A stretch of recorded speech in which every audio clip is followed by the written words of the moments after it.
Hi all and welcome to another week of the Truth, Honour and Integrity Show. My name's Thomas Williams and tonight is November the 2nd.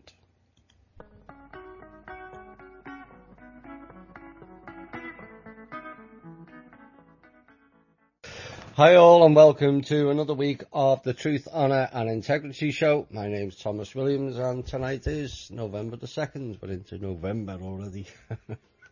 Where did this year go? Oh dear.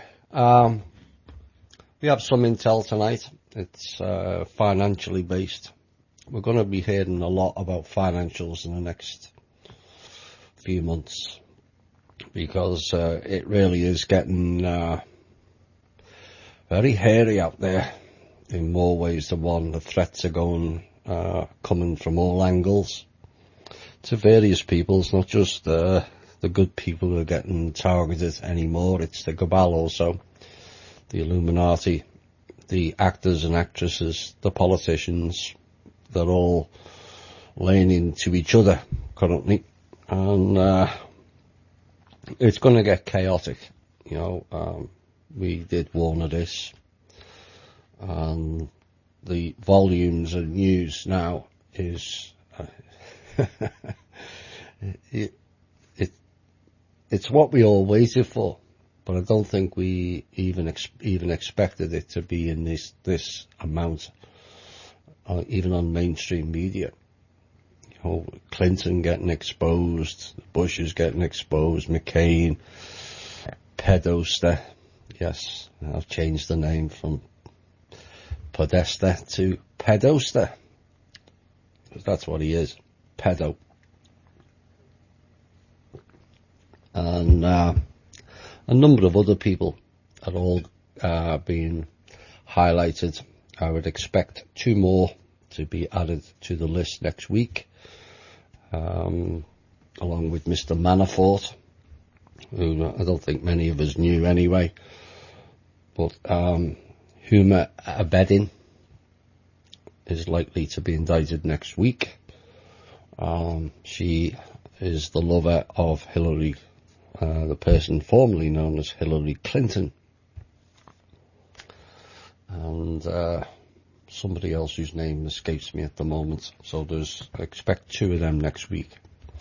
Right, let's get into the emails and all the details for the show, and then we'll go into the usual news pieces. There's a load of op-ed pieces tonight, some intel and some readings that's been sent in, one from Kevin Annett and another one from one of our more literary members who wanted to pen a post in response to the Cassandra letter read out again a couple of weeks ago. So we'll have that tonight. Right, the email for the show is truth.honor.and.integrity@gmail.com. And the link for the show is www.spreaker.com/user/8955881. And the articles website, which also contains, you can also get the live link for the show and listen from this site. And also the archives of all the bigger shows are on thinkdifferent.thepeoplesclub.org. So go and visit that particular site. And we have a Facebook site, Truth, Honour and Integrity. And we have a Facebook social media alternative for those who don't like Facebook, at MeWe.com. Where are we next? The People's Club. The donations website link is thepeoplesclub.org. Thanks to everyone who donates. It's more than appreciated. Sometimes I forget to say that, but rest assured, every dollar is appreciated. Right, let's get into some news. Some heavy pieces in the op-ed tonight. Heavy pieces in the intel as well. But let's get some of the news that's been going on around the world out the way and see where we go from there. And one of the news that came out this week was CVS Health, which is a misnomer in itself. Just drug pushers. Anyway, the retail pharmacy giant is now in talks to purchase Aetna, one of the 5 large publicly traded health insurance companies. They're all keeping it in-house. The spider's web gets tighter and tighter. And the Wall Street Journal reported this week that CVS offered more than $200 per share for Aetna, which was at $160 a share before the news broke. Aetna previously agreed to buy a rival insurer, Humana, for $37 billion, but that deal was blocked by the Department of Justice, and a judge ruled in favour of the Department of Justice in January, saying that a combination of the two companies had been anti-competitive. Maybe that's a sign of changes. You know, a lot of these companies have been kind of knocking each other down in many ways. There's a war ongoing now between Amazon and Walmart, believe it or not. And a lot of the high street retail companies are being shut down by Amazon. And everything just goes all into one giant conglomerate. I'm hoping in the future that a lot of those major corporations will be broken up and give other people a chance to make some money. Because basically that's what they're doing. They're cornering the market by distressing other companies, and then when they are at a point of collapse, they buy their shares up for next to nothing and amalgamate into the bigger corporation, and it's one less competitor. This is the way they work. Well, eventually, if you're in control of many points of the money transactions, for argument's sake, CVS, they will have truck drivers. But if they employ their own truck drivers and their own distribution centres and their own drug centres, then they're collecting at every turn. And this is part of the problem as to why the economy is not doing too well. Because at every transaction, they are taking the money. And of course, at the end of the transaction, the IRS takes money off the people. Anyway, I could probably pull up about 10, at least 10, I would think, sexual harassment cases, but here's just the one for now. And the morning after 5 women accused veteran journalist Mark Halperin of sexual harassment while he was in a powerful position at ABC, 2 more women have come forward with their own allegations. The initial 5 accusers recounted sexual misconduct ranging in nature from propositioning employees for sex to kissing and grabbing one's breasts against her will. 3 of the women who spoke about Halperin is without consent pressing an erection against their bodies while he was clothed. Now, Mr. Halperin has denied some of the allegations listed in Wednesday's evening story, but added, "Now I understand from these accounts that my behaviour was inappropriate and caused others pain." Really? He's only just realised after he's been caught.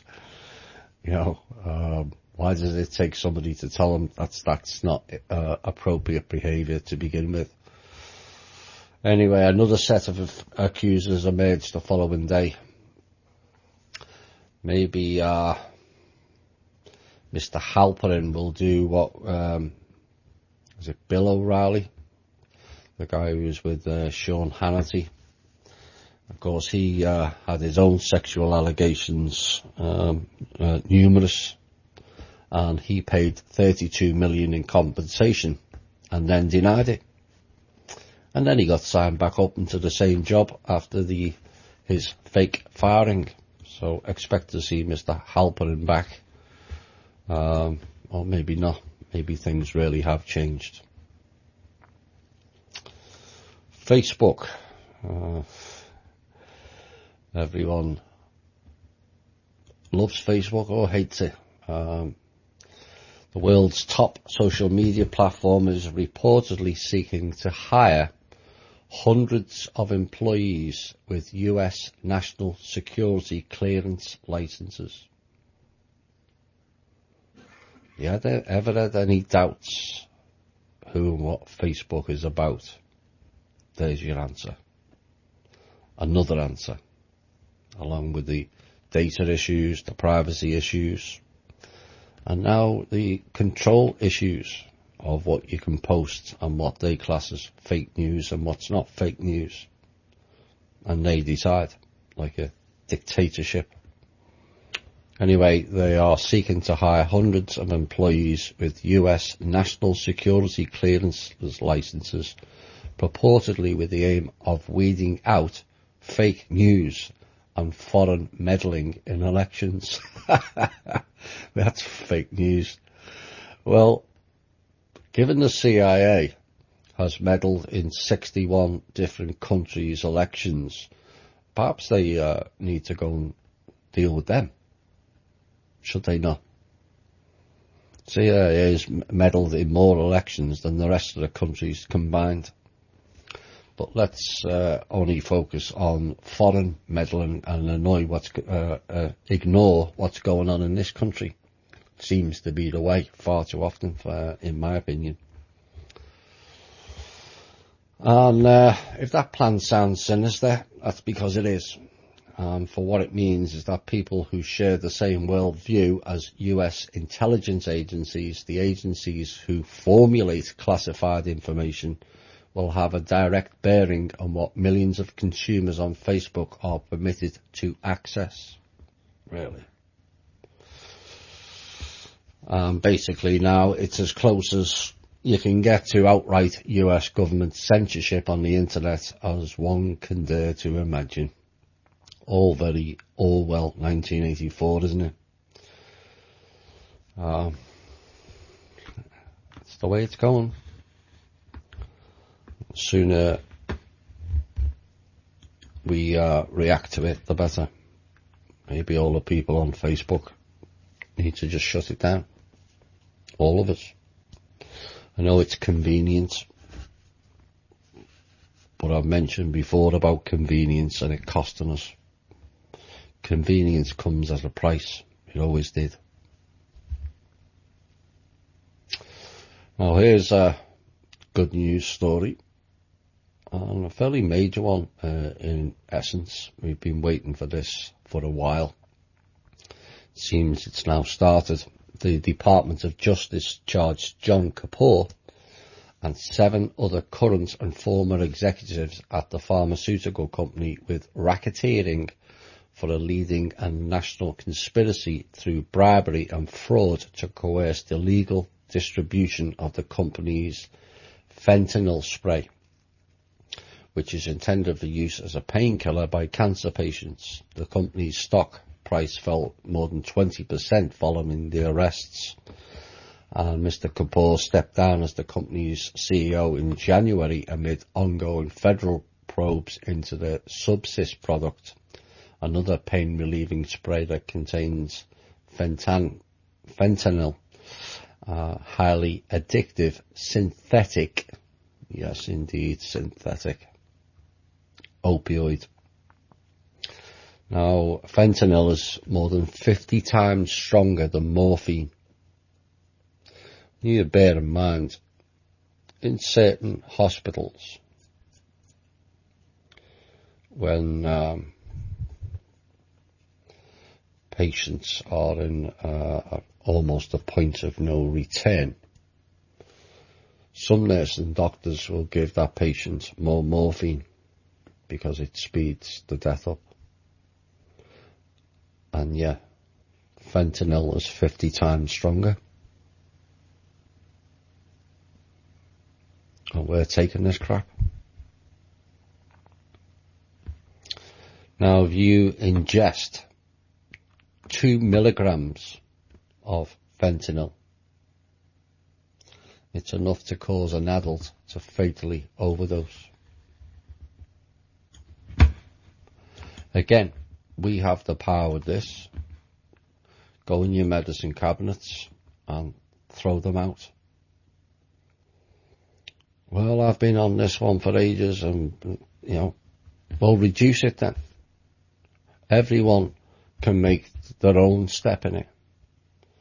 If you're on 4 a day, reduce it to 3 a day for a month, then to 2, then to 1, then a half, and then throw the box away. And you've just saved yourself some money. A lot of money in some cases. You can't keep on knowing that these drugs don't work for us, and habitually taking them because the doctor said so. When the last 2 weeks, we've covered articles where it's proven the doctors are coerced into giving you drugs, and they don't know whether it works or it doesn't. I can tell you that 100%. A doctor doesn't know, A, what's in the drugs, and B, if it's going to cure you. We had Clive de Carla on twice. He went through the whole study of medicine and the training for the doctors and training for nurses, and it's 7 years training, and not 1 minute is spent training doctors and nurses in cures. Not 1 minute. So the idea that the doctor knows best is bullshittery. And it's just habit that we go to the doctor and go, I need this. Because they'll give you it. Because they're on X amount to get rid of certain drugs. Is that the way we should be living our lives? Or are we going to take personal responsibility and go, well, it's only a bit of a cold. I'll go and have some lemon juice or something. Lemon tea.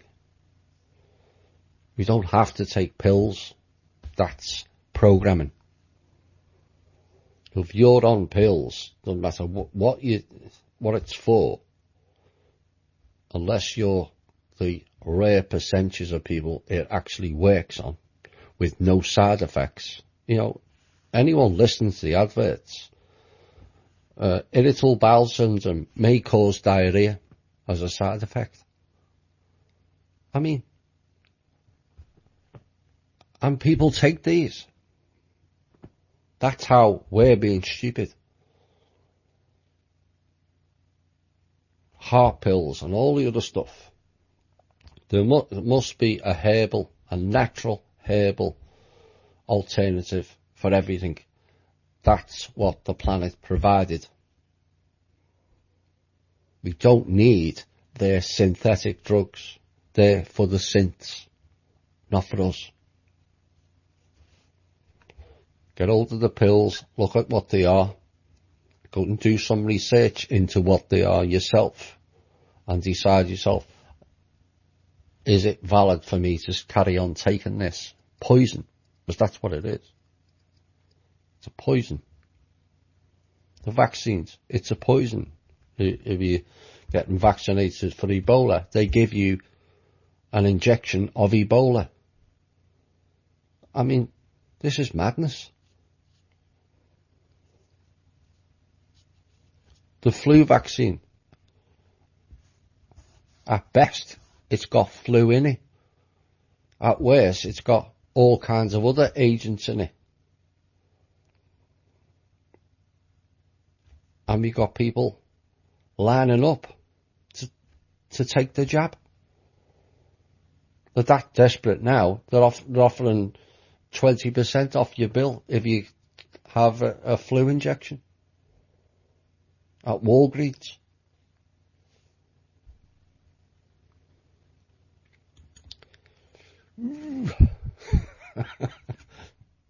It is stupid when you look at it from an overview. And I know people will go, well, I've got to take these, I've got to take these. No. Look at the ingredients. Spend some time.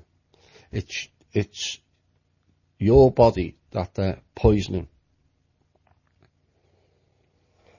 and see if you can reduce, even if you go down to half. I'm not saying just don't take any.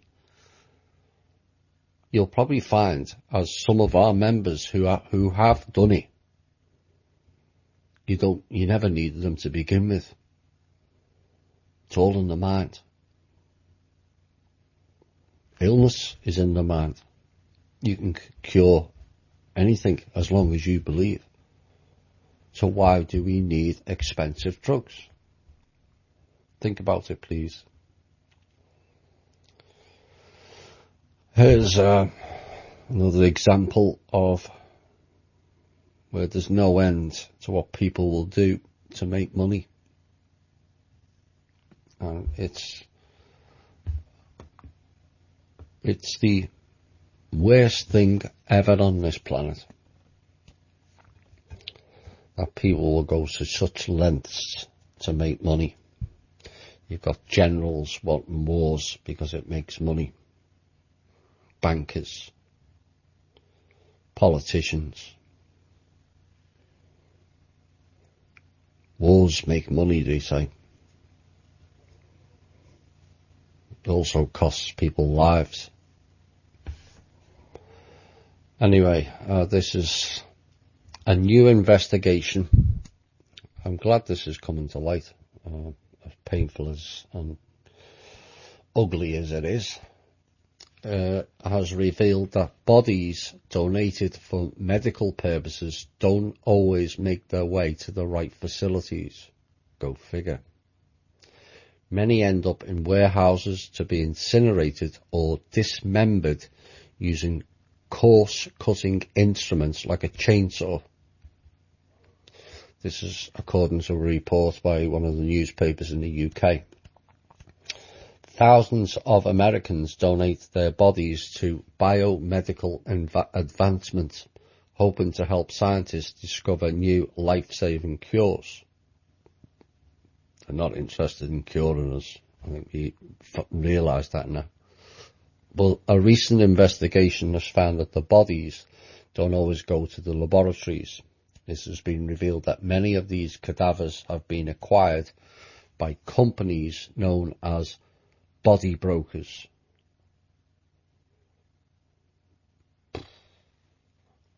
Which are not regulated by any government agency, meaning they can do anything they want with the bodies. These companies dissect the corpses and sell them for profit to medical researchers, training organisations and other buyers.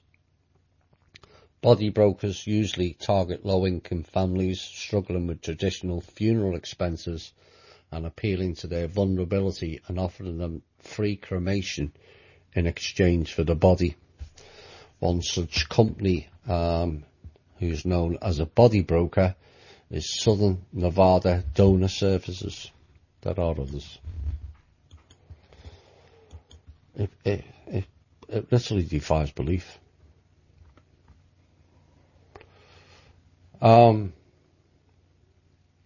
the UK, the Defence Secretary, fairly high up, the Right Honourable, and the man with all kinds of titles and even called Sir, Michael Fallon, has resigned, saying his behaviour may have fallen short of the standards expected by the UK military, and he told the BBC that what had been acceptable 15 or 10 years ago is clearly not acceptable now. No, actually it wasn't acceptable then. Ever. Molesting and interfering with people. What was acceptable 15 years ago? Dear me. This is how they rationalise their poor behaviour. Now, he's the first politician to quit following recently revealed claims of serious sexual abuse in the Parliament. And the PM said she appreciated the serious manner in which Sir Michael had considered his cabinet role. And Theresa May also praised the particular example you wish to set servicemen and women and others.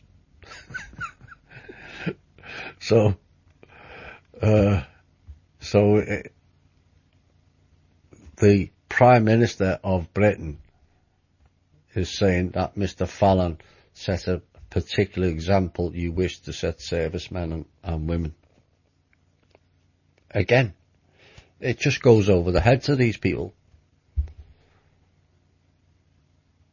In his resignation letter, Sir Michael said a number of allegations have surfaced about MPs in recent days, including some about my previous conduct, and so I chose to step down. But why isn't he in court? Why isn't he being arrested? Anyway, on we go.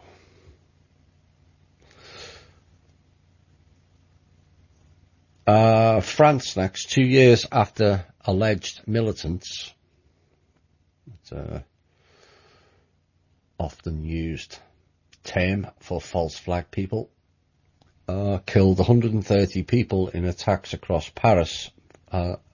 In France has officially ended its state of emergency. This was replaced with the introduction of a new anti-terrorism law that critics say undermines civil liberties. Go figure. France got the Patriot Act. And the security law went into effect on Wednesday and gives police extended powers to search properties, conduct electronic eavesdropping, and shut mosques or other locations suspected of preaching hatred. Really? What happens if people don't like their government? This is the path it's going down. It's fascism. Because one person's idea of hatred is another person's idea of we're sick of being trampled on and we want our freedom. Maybe we all have, at some point, or at all points, hatred for the cabal and the Illuminati and the politicians that are trampling all over the people. But it appears that's not acceptable, and yet their behaviour is. Funny world. Some people in France are dreading now that now that they're out of the state of emergency, there could be a drop in vigilance, but it's the opposite. The French Prime Minister Edouard Philippe said the new legislation transposes some of the measures contained in the state of emergency rule into law with some modifications. Yes, indeed. Look at the small font, and somewhere around page 300. Then you'll find what it really means. Here's a good news story. Though some of these stories, whilst they're not pleasant to read out or mention, it's a sign of the times that major politicians, major CEOs of drug companies, Facebook getting exposed, sexual harassment in the news, and now pharmaceutical companies are all coalescing into one big juggernaut and being blocked. So it's a sign of changes. This is how we should go about things, and there is many examples.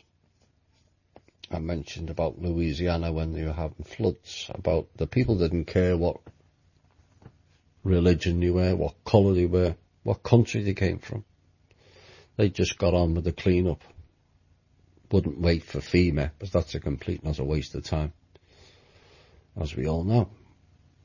Well, farmers in Iowa, what they do for each other, especially in small towns like St. Charles, Truro and Peru, says Lisa Brownlee. Her husband, Van Brownlee, died of a heart attack in May, and shortly after he had finished planting his crop. And 36 neighbours swarmed on Mr. Brownlee's fields on Wednesday with combines, grain carts and semis to bring in his last crop. About 235 acres of corn and 165 acres of soybeans were harvested, and Lisa Brownlee is rather thankful for the support given by the people of St. Charles. That's how we fix things. Where somebody dying in one family means a loss in another, whether you knew them too well or you didn't. We've lost overall that we've got a disconnect between the people. And again, it doesn't really matter whether you're different colours or different religions or different genders or different countries. The people are disconnected. And that's deliberate. But again, it doesn't mean that we have to go along with it. We know they're divide and conquer. And that programme, doesn't matter what it is, they'll find ways of splitting. Look at politics in itself. Left and right. I mean, what's that supposed to mean, like? And yeah, people use it like it means something. It doesn't mean nothing. It's just a whole heap of labels and bullshittery to me. Republican, Democrats, Labour, Conservative, Liberals, just labels. All designed to push people into smaller and smaller boxes. So you've got their alt-right and their alt-left. Again, what's that supposed to mean?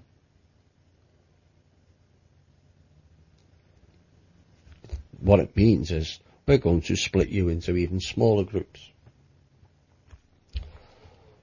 And the people have largely fell for it.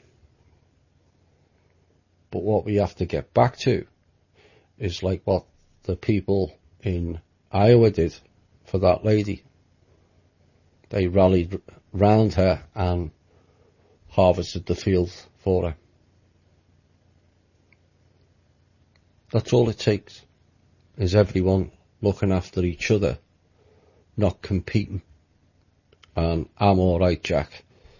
As long as I'm alright in my own little bubble, bugger everybody else. That attitude has to end. If we're going to go forward, it has to end. So kudos to the people in Iowa for doing that. That's it for the news. I'm going to read something that Kevin Annett wrote and sent me about Reformation, the Reformation anniversary of the Covenanters Post, spiritual eviction orders, no doubt, and legal notices served on papist churches all around the world. Proclamation summonses all lost brethren to leave the false Church of Rome. Now, this was sent out originally in 2014, called the Emancipation and Nullification Order, that disestablished the papacy. Of course, you remember whether it was a coincidence or not, who knows. It could have been a coup in the Vatican, or it could have been direct to Kevin's filing against the previous Pope, Ratzinger. Anna von Ratzinger. So he resigned. And now we've got Pope Francis. And this morning at Roman Catholic cathedrals, this was on Sunday, I think, or Monday, across America, Canada, England, Scotland and Ireland, members of the Covenanters movement posted public proclamations that evicted the Church of Rome from their land and called upon all lost brethren to leave the false church. The proclamation places all adherents and clergy of the Church of Rome on legal notice that they are subject to citizens' arrest for any future association with their murderous, criminally convicted corporation known as the Vatican. And the action, it's sad to say, some of the action was marred by incidents, including physical confrontations between Catholic priests and the groups of the Covenanters who stood peacefully outside the Roman churches. One Covenanter member, an elderly Aboriginal man of the Anishinaabe Nation, was assaulted by an outraged priest at an Eastern Canadian church. The assaulted man refused to press charges against the priest, instead asking for the latter to search his conscience and stop serving the thing that murdered so many of his people.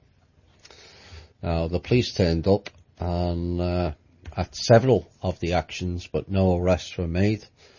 And the actions taken builds on the Maastricht Proclamation issued on Easter 2014 by the International Common Law Court of Justice as part of its case against top Vatican officials, including Pope Francis.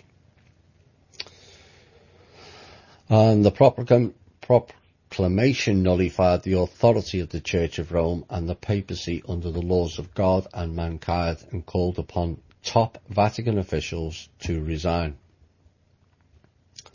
Now, one such official, the so-called Black Pope, Jesuit leader Adolfo Pachon, did in fact announce his resignation from office less than a month after the issuing of the Maastricht Proclamation. And in the words of the Scottish Covenanter John Burke, just as Martin Luther's postings of his 95 Theses opened the floodgate of liberation, so too is our action today just the start of a bigger disestablishing of the oldest tyranny in our history. We will no longer allow child-killing priests and Vatican crimes to terrorize our nations. Their time is over. That was by Kevin Annett, and we wish him well with that. You know, he's Chloe and I have met Kevin twice recently, and a couple of our members came along, met him early last month. You know, it wasn't easy for Kevin. It's never easy when you're taking on established order like that. But all it takes is a little bit of courage. He gets blocked. Even the library where he did the reading of his latest book, The Fallen Four, I think it's called, wouldn't allow him to advertise it. He allowed it to go ahead, and then he realised who it was, and no doubt by interference from others, and blocked him from advertising the venue. All very sad. But lots of these priests and lots of these churches are now being exposed. Like lots of these actors and actresses and producers and politicians are also being exposed. And it's still painful hearing about it, the depth of it. You know, there's no getting away from that. But it's better out in the open, where people can at least find out that it really is going on. Of course, not many people believed us when we were talking about this years ago. That's not possible. Well, actually it is. And now it's in our faces. Right, we'll probably, shall I read? I'll tell you what, I'm going to read what one of our members wrote in response to the Cassandra letter. And that one should take us up to the top of the hour. Your letter, for those who if you can remember, Cassandra was very dismissive of humanity, basically saying they provided us with entertainment. We didn't see the truth, or we didn't believe the truth, and called us little greedy piglets, hell-bent on destroying the planet, and so on. I do admit, when you see some of the behaviour,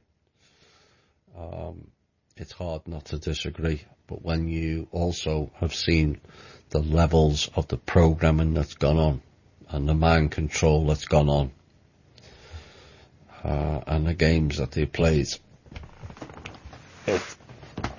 it's not as if the people have done it off their own back, so to speak, because there's been massive amounts of assistance in that poor behaviour. Anyway, here's a response from one of our members who wishes to remain name withheld at the moment. Maybe one day she'll come on a show and read it out herself. You never know. Maybe she should come on an evening with Thomas. Your letter to us was an assured message of your ultimate power.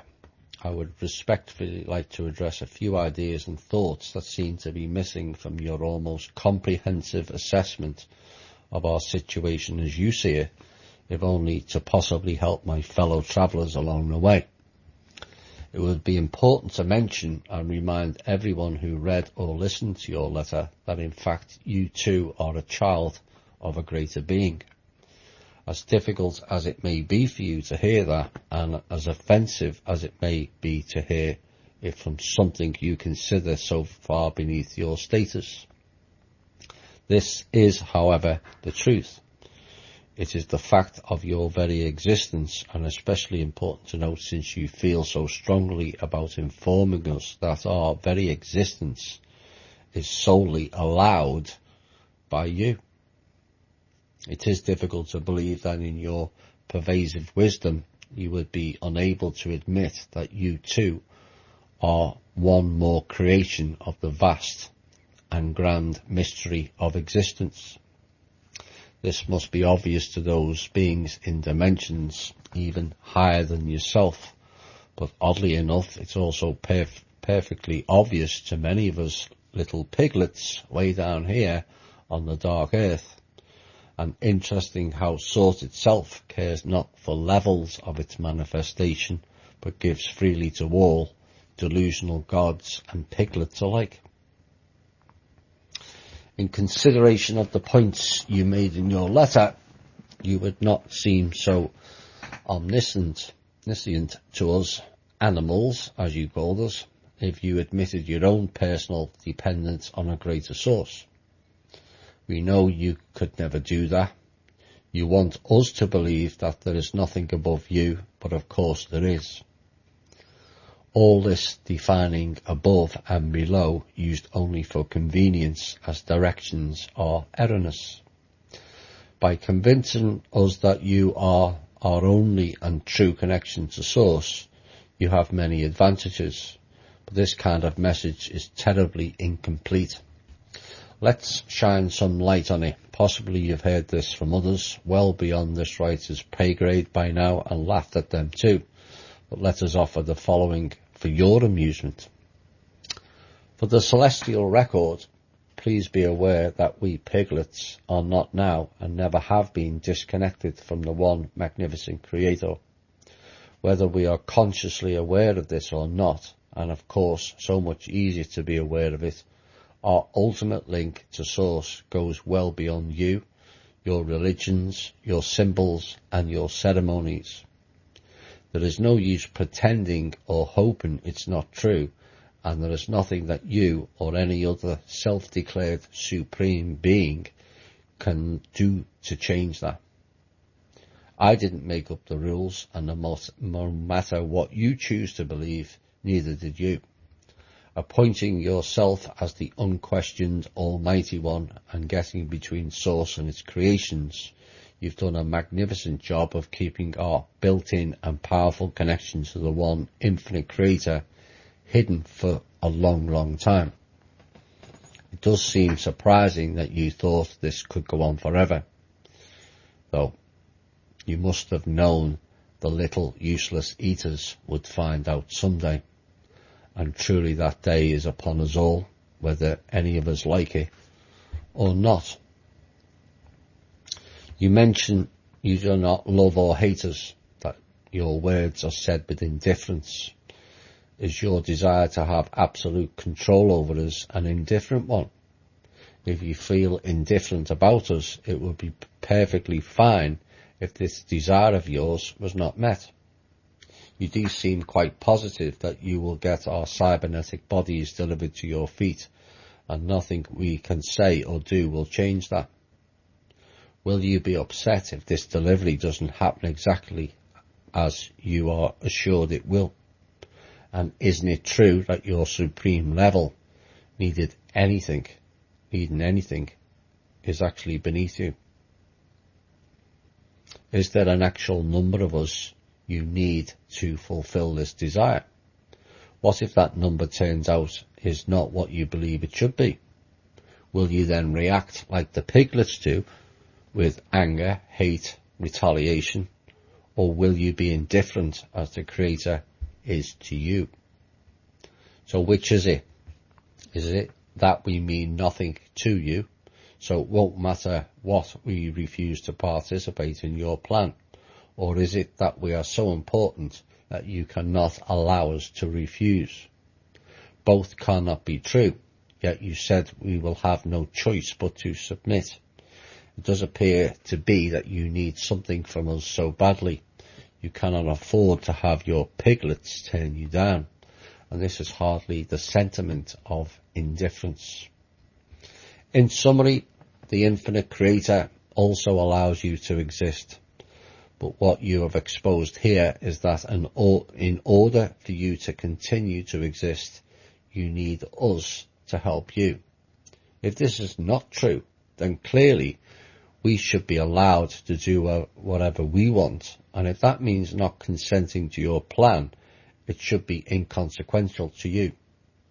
No answers are required or necessary, as we do not desire a dialogue.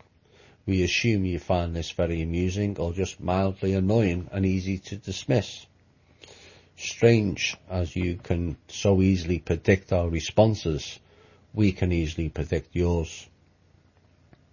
One thing is for sure, and with all due respect, we do not need you, and we do not consent to your plans for our future. We do need and want one thing: to continue to keep our connection to our most magnificent and mysterious source open and alive. We have come to learn that this is the most important thing any being from any place can ever do. Even as our parents, as you are called, you can choose to finally move on, to experience what is beyond what you believed yourself to be, and leave us alone. You could find a new way to create and enjoy the ride that would be superior to this little control experiment you've been running throughout the galaxies for eons already.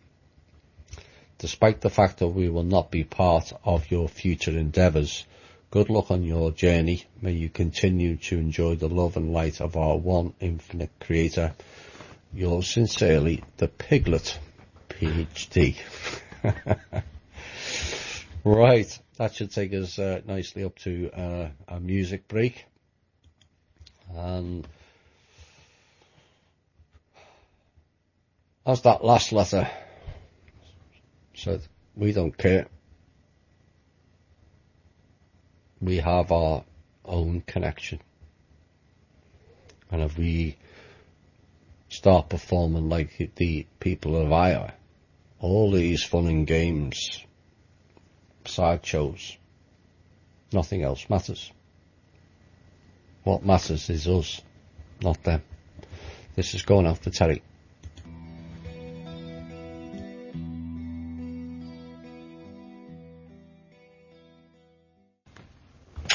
Hi all, and welcome back to the second hour. this hour's packed with all kinds of pieces. There's all kinds of news going on and a little bit of intel. Where do we start? Oh, not so nice friends, the Rothschilds again. Before I start this, people have to. Some people have difficulty believing that they're struggling for funds. They can't possibly. Well, why are they pulling so many bogus scams if they haven't got plenty of money? Donations, another one, no doubt, going out for New York. Another one probably in Colorado from last night. And there'll be another one. In fact, there'll be more than one. We warned of this 2 months ago that they would ramp up these events, and they've ramped them up. The bigger events, 7 of which were planned, have all been prevented to date. They wanted another 9/11 or bigger. I suspect they won't get that, but they'll create these mini events, and it's not mini for the people who have died or the trauma that people face who attend these, notwithstanding some of them being actors, as we all know.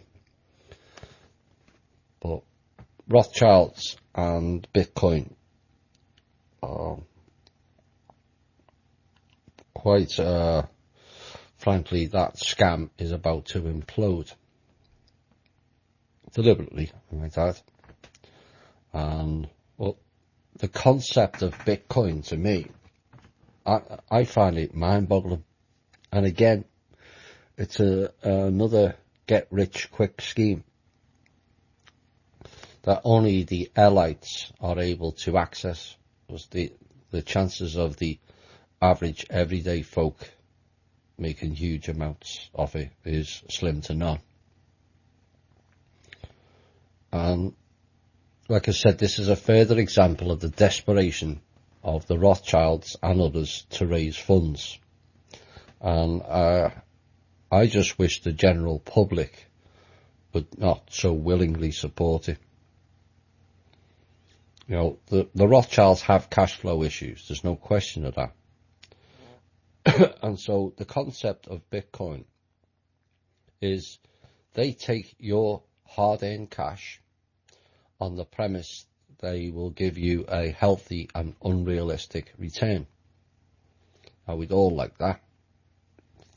100% return or 1,000% return, and we all get rich very quickly. It doesn't work like that. You know that now. There's been a raft of scams in the alternative media that have been highlighted and taken down in most cases. So in exchange for your cash, you get given tokens on a computer. Just think about that for a moment, and the sheer stupidity of it. You get tokens on a computer. It's a bit like a poker game, isn't it? You give cash, they give you tokens. Yeah. At least with the dinars, even when they were bogus, you had some paper currency in your hand. It was still a scam. But you're getting tokens.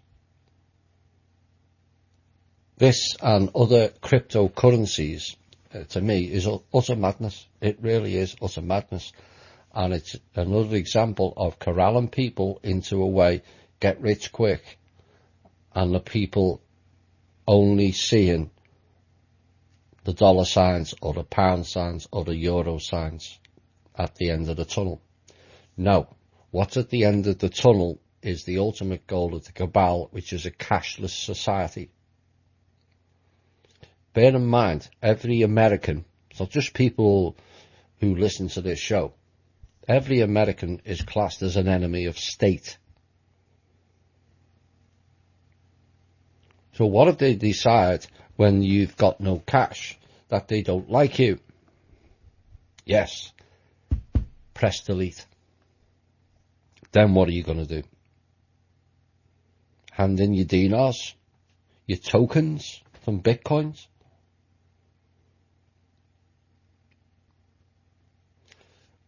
Think about it, is what I'm asking you to do. Start thinking and acting different. Anyway, the Rothschilds are saying that they have sold 16 million bitcoins, which is bullshittery at its finest, because it only shows 7 million in circulation.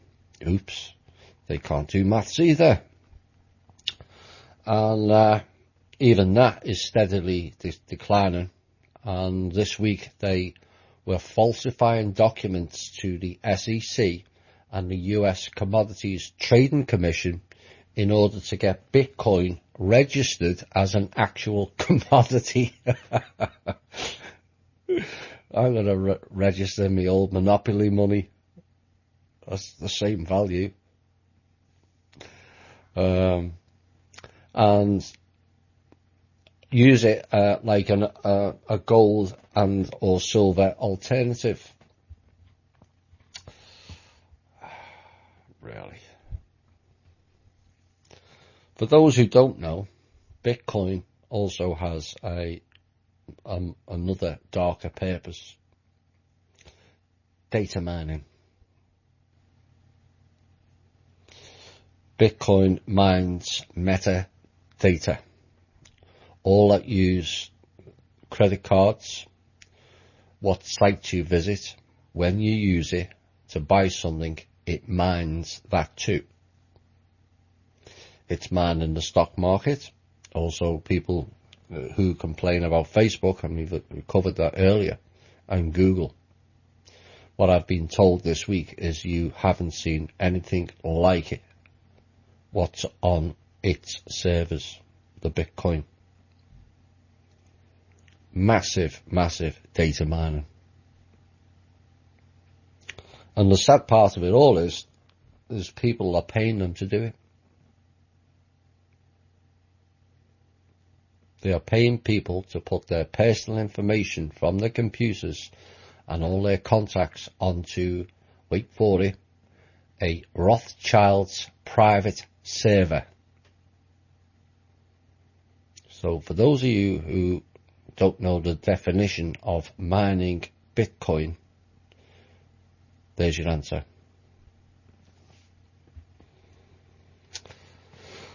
One more piece of intel. Again, it's more to do with the financial. So they failed with the United States note, and I can now inform you they've failed with the TRN, despite what some goons are telling you on the internet. The TRN has failed as no one is buying it. They can't sell it. No one's interested in it.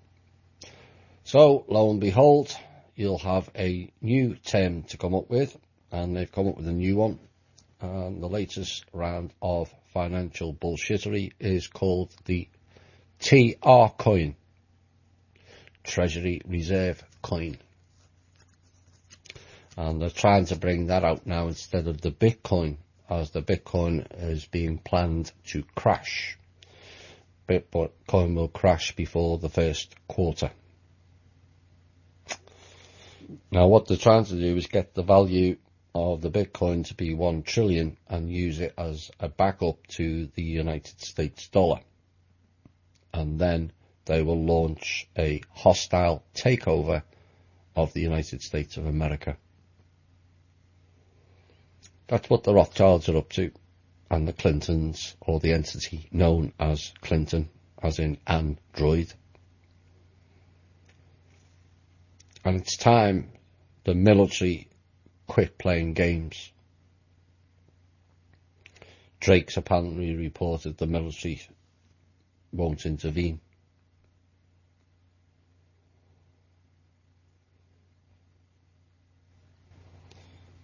these people seem to have forgotten it's their duty to protect the people and the country.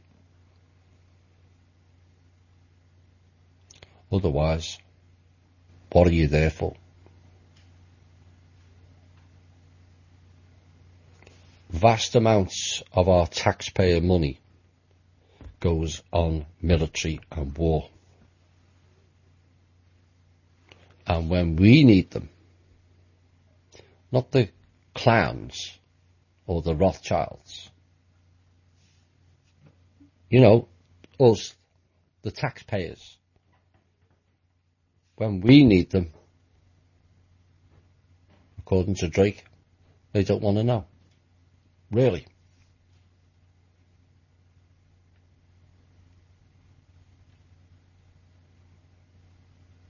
Now, some people will cite the Constitution, except we're not under the organic Constitution. I've said that many, many times. There's not apart from Kissinger and a few others with their anti-aging techniques from children's endocrine glands. There's not a single person in America who's alive when we were under the organic Constitution. There's also not a single person in America who was alive when we had the last real American government. It was 1871.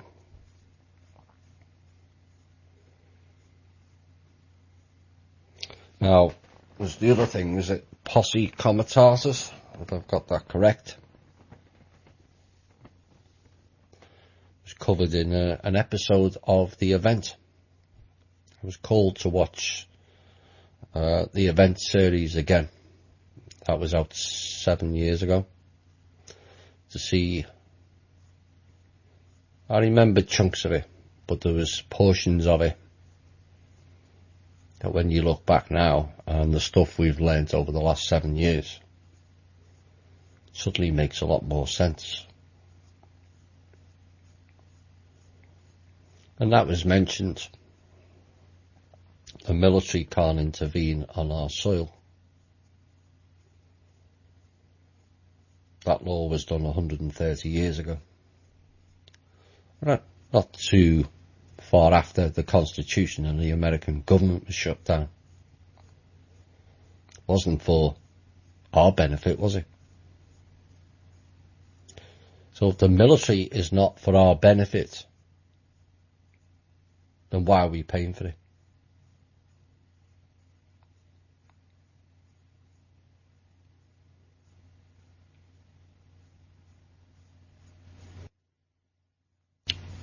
The people need you to grow a set of balls and step in. The people in this country have suffered enough, and let's get it right. The people in other countries have suffered enough at the behest of the so-called US military.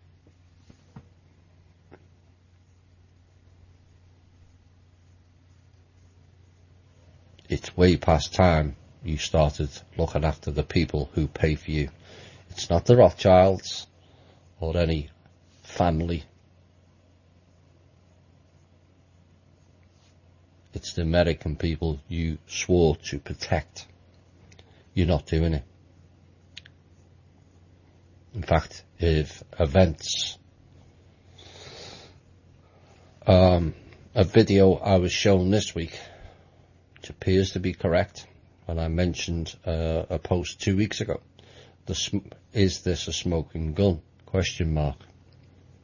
When what appeared to be a craft right next to the Mandalay Bay, and it arrived next to the Mandalay Bay just as the shooting started. Was that the smoking gun?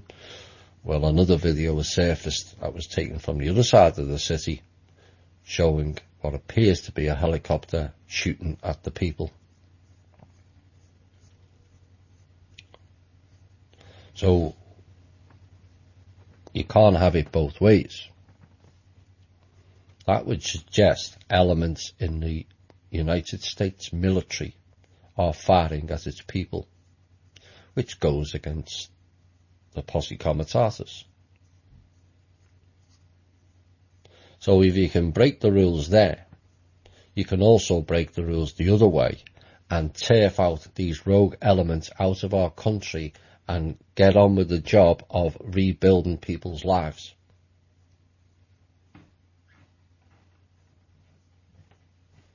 Where you'll get badges for helping people, not killing them. Enough's enough. Right, let's get into some op-ed pieces. Of course, Corey, not the blue chicken one, Corey Feldman has made some waves across the internet over the past few weeks, and some people are supportive and some people are going, hang on a minute, what's going on here? I did a small update for those of you who don't go on the Facebook. Basically, this is what I wrote with added pieces into it. Hollywood and its subsidiary Vancouver are rampant with pedophilia. Both of them. Absolutely. Vancouver is the new Hollywood. You look at all the shows. Chloe tells me, because Chloe used to live there. That's in Vancouver. That's in Vancouver. Well, that was filmed in Vancouver. It's rampant with pedophilia, both camps. Now, Mr. Feldman, who I have the utmost sympathy and empathy with on the abuse he suffered, let's get that right before we go into it.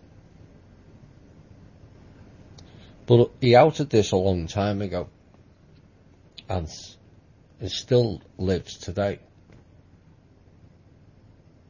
So the question remains is, why is Corey perceiving he's in more trouble now than any time in the past since he exposed it? What's changed? Well, what has changed is that more people are now open to it. So why is he feeling he's in more trouble now than when he outed it, when it was uncomfortable to out? That really doesn't make any sense. And then, of course, we had the donations from the public brought into it, and that's when I smelt a rat. Let's be honest. We've covered the Rothschilds and the Bitcoin and the events donations. None of it's going to the people of Puerto Rico or Florida or Texas or the new one for New York or the ones in Barcelona, London, Manchester. No, it's going into their pockets again to keep them afloat. So Mr. Feldman wants 10 million to make a film. Hasn't he got enough fellow abused friends in Hollywood with plenty of money to support him to do that?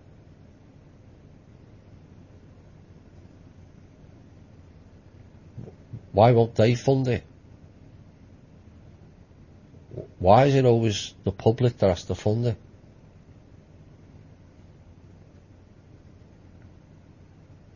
Now, like I said, against the backdrop of false flag event donations, ex-presidents touting for donations, and now this donation event, that makes me wonder and very, very suspicious, I have to say. Can it be genuine in what he's stating and why he needs support? Yes, it can. But the biggest question that needs to be asked is, where were all these Hollywood people with all their wealth when it's happening to the general public? Why is it more important that Corey Feldman's being abused than the girl down the road?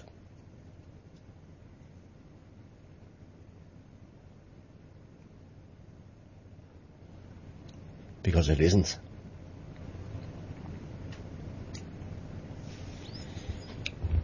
Has Hollywood supported us when we've needed it? No. They just charge exorbitant rates 100 million to do a film, and we pay for it. Yet again. And like I said, where were they when Corey outed what was going on in Hollywood all them years ago? No one spoke up for them then. No one then came forward and says, yes, I was abused by that because it's safety in numbers. It's a bit like the Corey Good. I outed him when he was at his peak because it was the right thing to do, because what he was pulling was a scam and a stunt. But everyone ignored it until 2 years later when safety in numbers came forward. And now it's commonly accepted, by most anyway, that Corey Good's bogus. Same thing applied here. Where were all these people that are coming out now when Corey needed help then? Kind of stinks to me. Saw an article this week. It was a music article, and I've kind of touched on this before, but I'm going to go through a few songs because the heavy rock music has largely been denigrated in society, and the people who follow it classed as devil worshippers, and yet so many of their songs, I've picked just 4, covers aspects of what's going on in life that was telling you as far back as the early 70s. Now, most people in universities, according to a study, there are a lot more people, intelligent people in university in 1970 than there is in 2017, followed heavy rock groups. Why? Because they were telling them something. So many examples. Let's take Kashmir, Led Zeppelin. You wanted to know about E.T. Disclosure. Here's the opening words for Kashmir. Oh, let the sun beat down upon my face and stars fill my dream. I am a traveller of both time and space, to be where I have been, to sit with the elders of the gentle race. This world is seldom seen, they talk of days for which they sit and wait, and all will be revealed. It may not have made sense to many back in the early 70s. It makes an awful lot more sense now, does it not? And then in 1970, Black Sabbath, War Pigs. Generals gathered in their masses, just like witches at black masses. Evil minds that plot destruction, sorcerers of death's construction. In the fields, the bodies burning as the war machine keeps turning. Death and hatred to mankind, poisoning their brainwashed minds. Those lyrics were ahead of their time, because we can all align with those lyrics now. Death and hatred to mankind, the war machine, poisoning the brainwashed minds.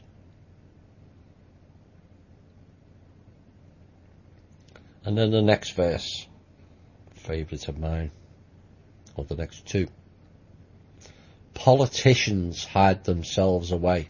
They only started the war. Why should they go out to fight? They leave that role for the poor. Exactly. Time will tell on their powered minds, making war just for fun, treating people just like pawns in chess. Wait until their judgment day comes. Their judgment day is close.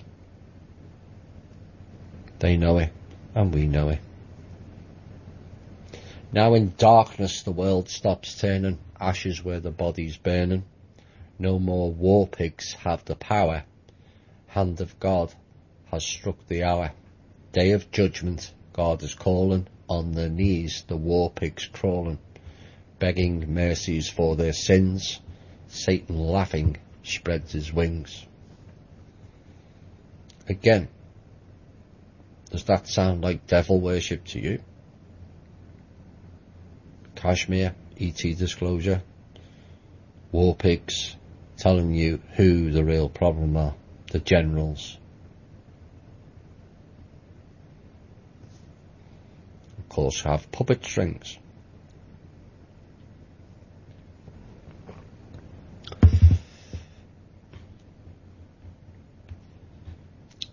Now, the third one's the wall. There's not many words in that particular song. We don't need no education. We don't need no thought control. No dark sarcasm in the classroom. Teachers leave them kids alone. Again, this was 47-ish years ago, 45 years ago, whenever it was. Telling you about the corruption of the education system. Again, those words ring rather true and loud now. And then there's just a personal favourite of mine, the song Heaven and Hell, sung by the legendary, to me anyway, second only to Mr. Coverdale, Ronnie James Dio. The devil is never a maker.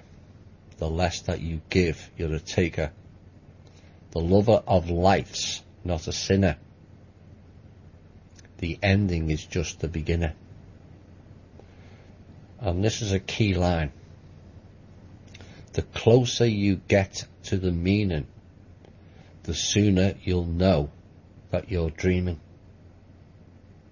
Well, if it seems to be real, it's illusion. For every moment of truth, there's confusion in life. Love can be seen as the answer, but nobody bleeds for the dancer.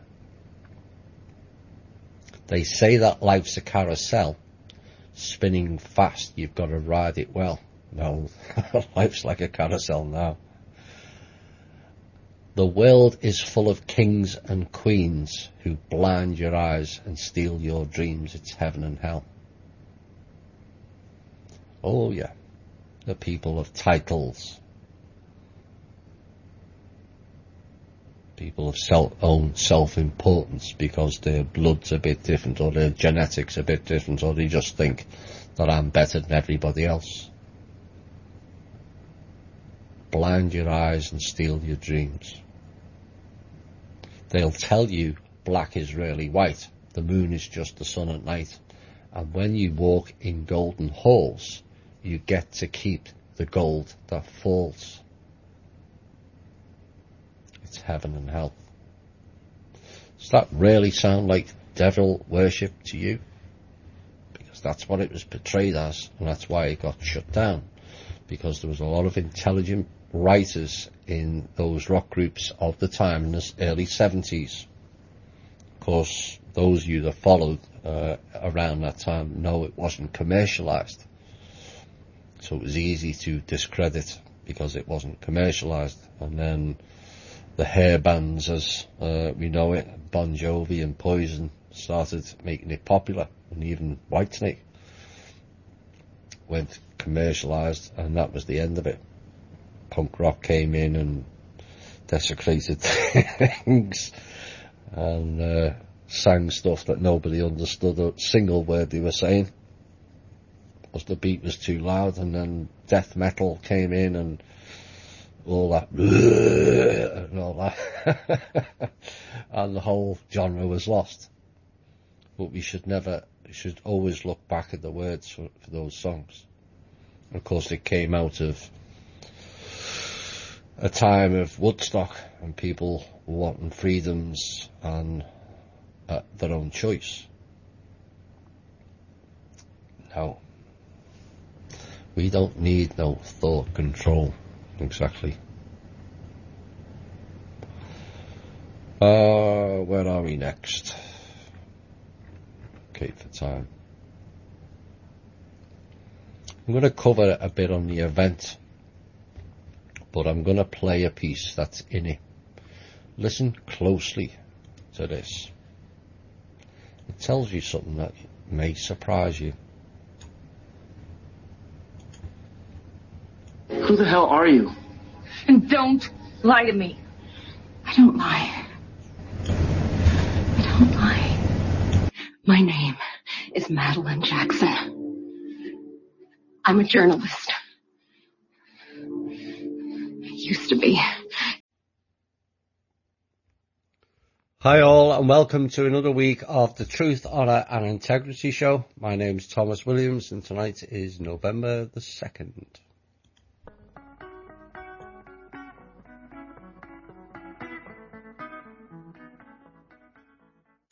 Hi all, and welcome to another week of the Truth, Honour and Integrity Show. My name's Thomas Williams, and tonight is November the 2nd. We're into November already. Where did this year go? Oh dear. We have some intel tonight. It's financially based. We're going to be hearing a lot about financials in the next few months, because it really is getting very hairy out there in more ways than one. The threats are coming from all angles to various people. It's not just the good people who are getting targeted anymore. It's the cabal also, the Illuminati, the actors and actresses, the politicians. They're all laying into each other currently, and it's going to get chaotic. You know, we did warn of this, and the volumes of news now is it's what we all waited for, but I don't think we even expected it to be in this amount, even on mainstream media. You know, Clinton getting exposed, Bush is getting exposed, McCain, Podesta. Yes, I've changed the name from Podesta to Podesta, because that's what he is, pedo. And a number of other people are all being highlighted. I would expect 2 more to be added to the list next week, along with Mr. Manafort, who I don't think many of us knew anyway. But Huma Abedin is likely to be indicted next week.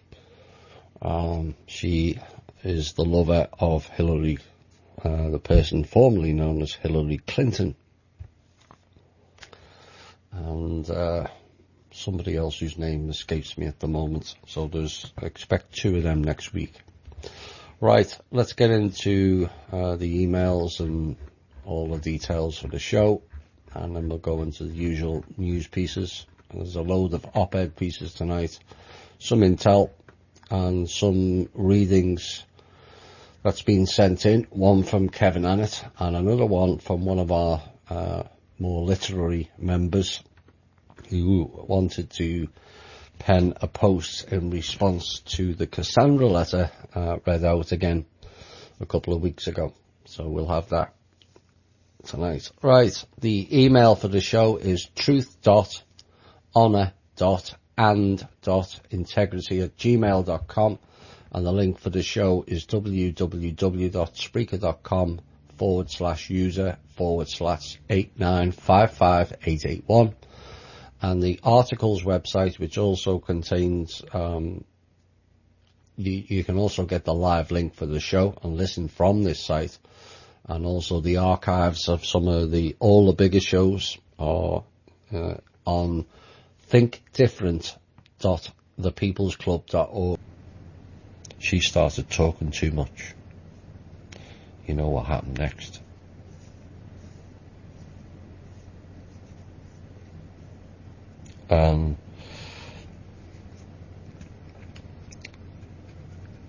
the fact that that lady mentioned a construct, which was missed by myself at the time, I wasn't too aware of it. I'd heard about it, but wasn't too... it didn't feel part of my truth at that time. And we all learn more and more each day, and then we try and coalesce things into a bigger picture. But I'll tell you what was true about a group here, and it turns out there was 200. There is 200 ET humanoids that have been trapped here for a long time. Whether they're portraying the same group remains to be seen. But the element near the end of the show, where they were talking about bringing 2.5 billion to the planet because theirs was dying, is true. That was being attempted by Marduk. He got stopped. Personally, I don't think we're ready for that yet. I think we need the truth of what they've been doing here, and a time to heal some of the fun and games that a number of ET races has been doing to the human race over thousands of years, not just the Draco. So-called the nice Pleiadians have also messed a lot here. The Pleiadians were the guardians of this planet and sold us out to tech, which allowed some of the other more notorious groups to come in. So this idea that all these love and light Pleiadians are all great and are going to come down and save us is utter bollocks. I'm sorry. They're no more going to save us than the Draco are. The reality is only we save us. That's the way it's got to be. You can't carry on being the children. Right, let's go into where are we for time? So we've had another event in New York. I'm not going to go too much into it because I think it's more important what I say in this piece than that single event. But yet again, we've highlighted this on this show, a van runs into people and kills them.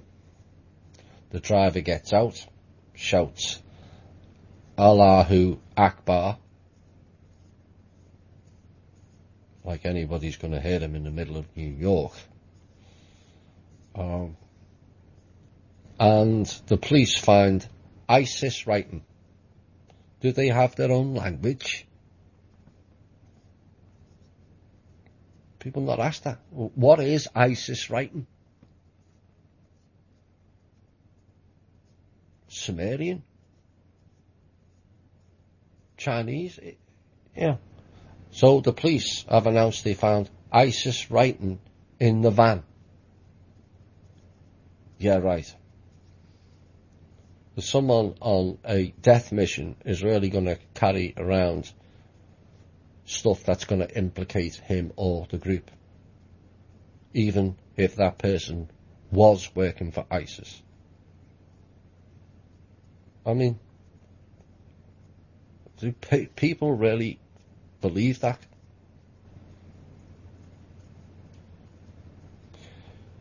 Now, it's not lost on me what day it was.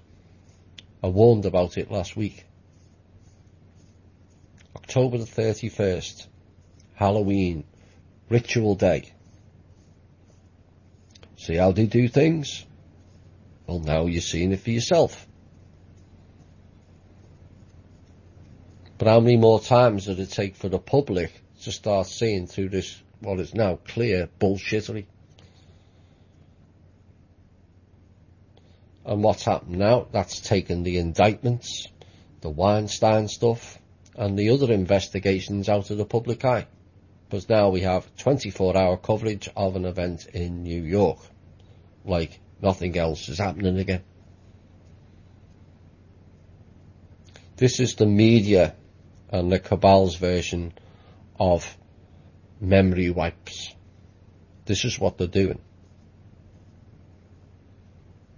They're memory wiping everybody, so you forget the last incident and the last event. So for the purpose of our listeners' memories, we will remember again.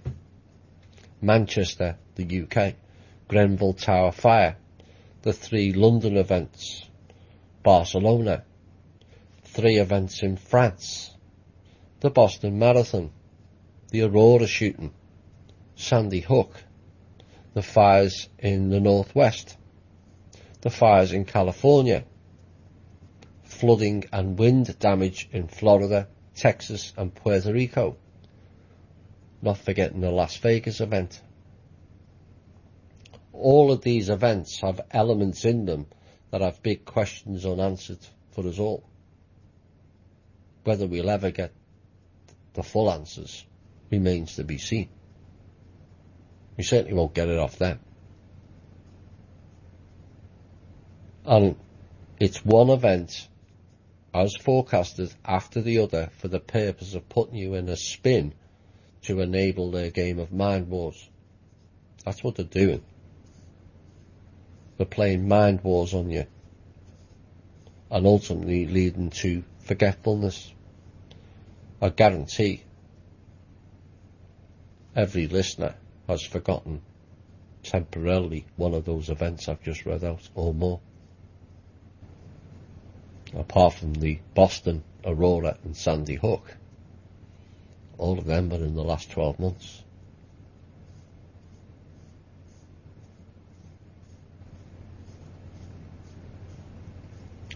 Well, we won't forget.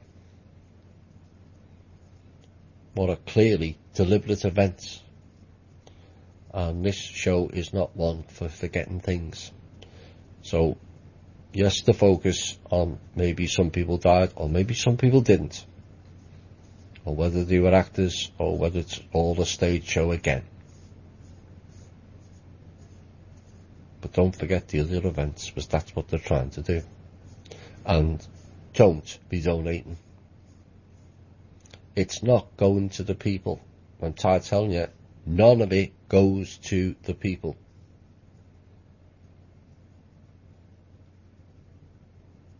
Like Corey collecting money. It's not going to him.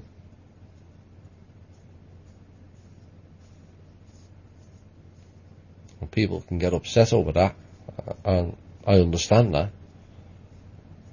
But how many more times are we going to be duped by the same game?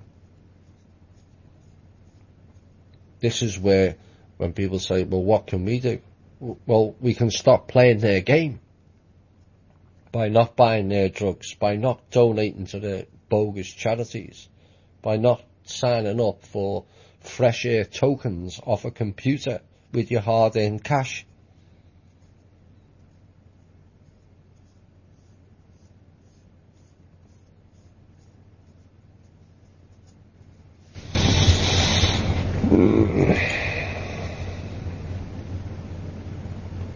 Pedogate.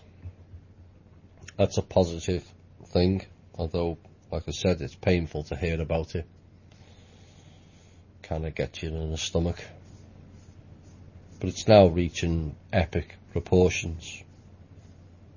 So many now are being exposed. But a word of caution. It's been said to me that the real big names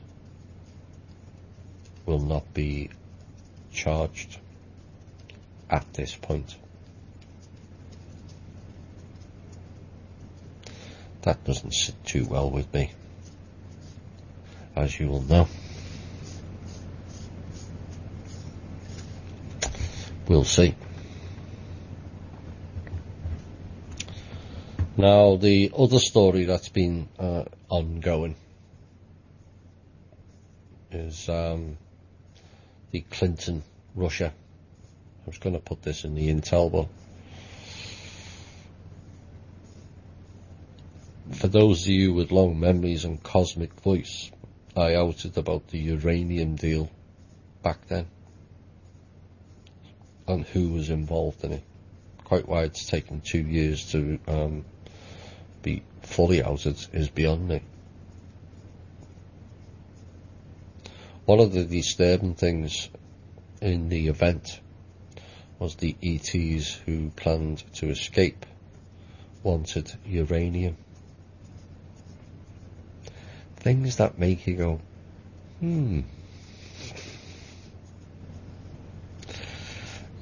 So Clinton did the uranium wand with Russia, and that was what all the fun and games was going on in Oregon, Lavoy Finicum and all that stuff. But apparently there is a possibility that there may be arrests next week.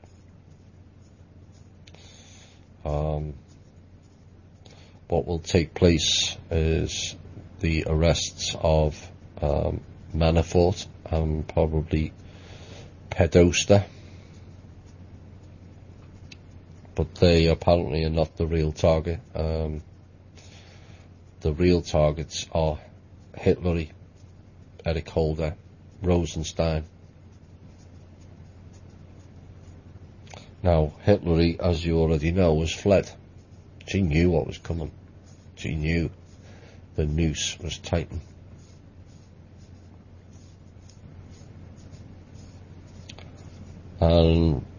But again, another word of a caution is Obama may get away with it. Apparently, Mr. Trump is adamant about protecting former presidents. Again, that doesn't sit too well with me. So if that's the case, and I don't know whether it's 100% true or not, but if that's the case, then it's not only Obama, is it? He's not going to be dealt with.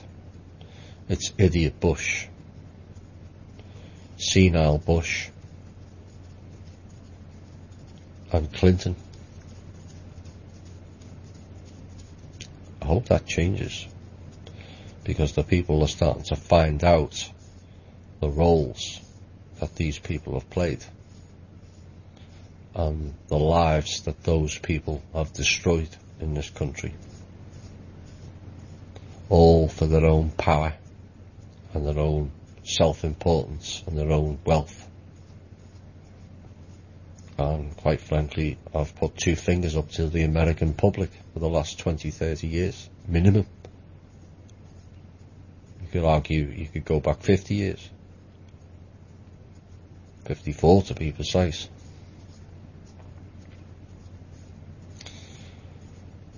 So it appears at this point, although it may change, is that the Bushes, Bill Clinton and Obama, and even in the JFK stuff,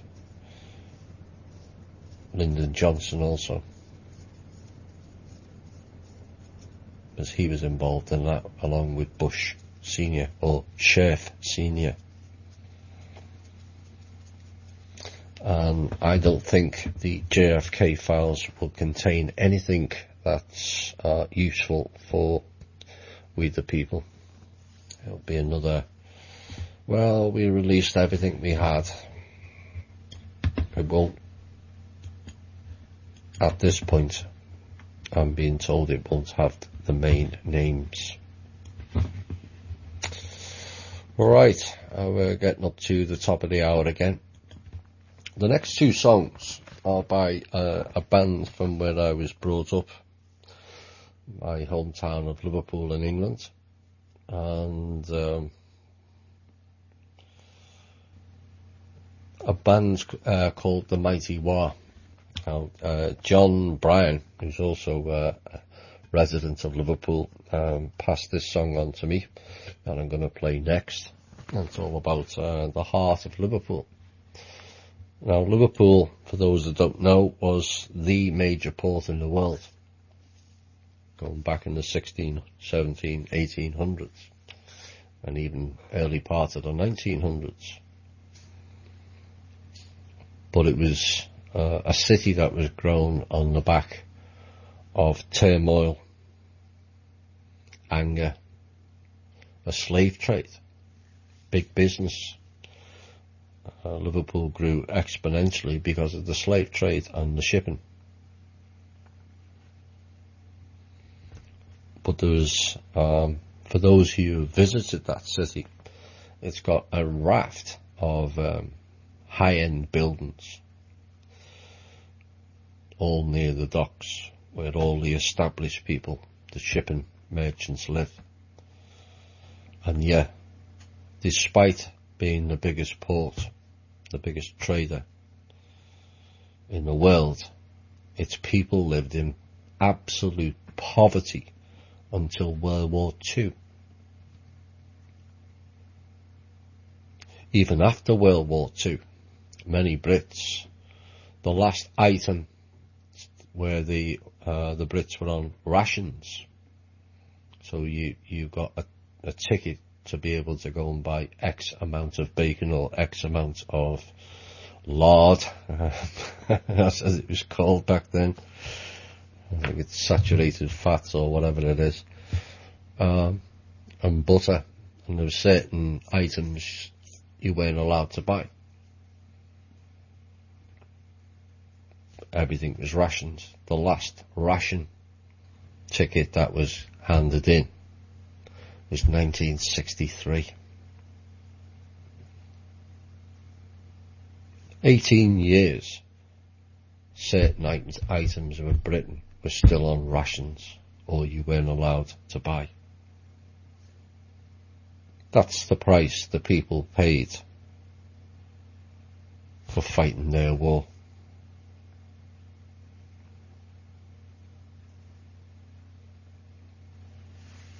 And so Liverpool grew exponentially out of the Irish slave trade, the Eastern European. They all landed in Liverpool, and also the Africans. Not collected by white people, as commonly known, but collected and sold by their own colour. Oops.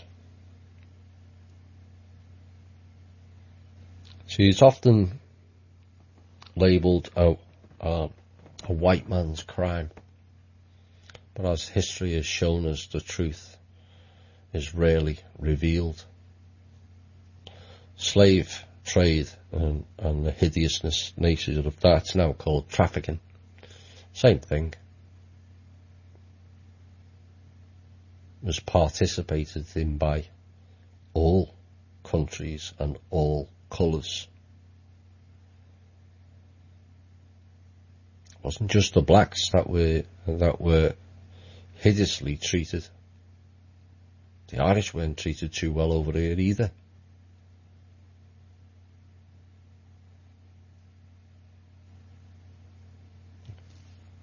The native people were treated even less well. Let's get it right.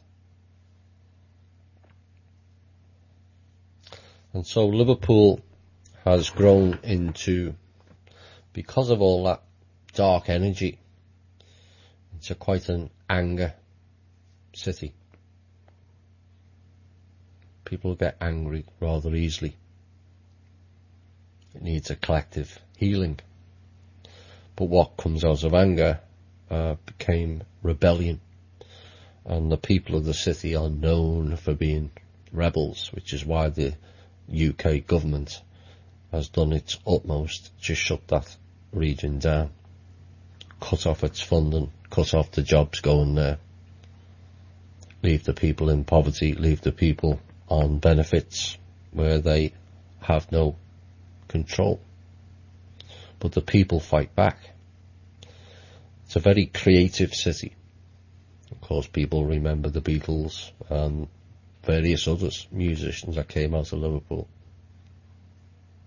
Stan Laurel, famous Laurel and Hardy, came out of Liverpool. The comedians, numbers of them. a lot more funny than I am. Liverpool was known for its humour. So I'm going to play a song for John Bryan, and the song is about my hometown, and it's called A Heart as Big as Liverpool. Bye for now.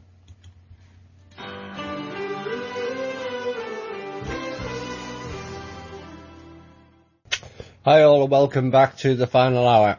A couple of more pieces I need to cover before we go into some questions. One of the things that was stage managed this week was Wendy Williams on, I don't even know which show it was, and the fake fainting on stage. Of course, what was she dressed up as? Just thought about this during the music break. Lady Liberty. Maybe that was a warning that they were going to attack New York. Maybe we've had that warning. It may be a future event. They often portray it in films, the towers going down, and also Lady Liberty. Whoever that may be. It's not who we think it is. That's been covered in previous shows. But they put that stuff right in your face. And it's a word of warning to the people of New York to be on watch. And hopefully that will prevent any further shenanigans going on there. So, New York, and now this latest event, terrorists, and why? Well, the reason why is fairly simple. This is how it works.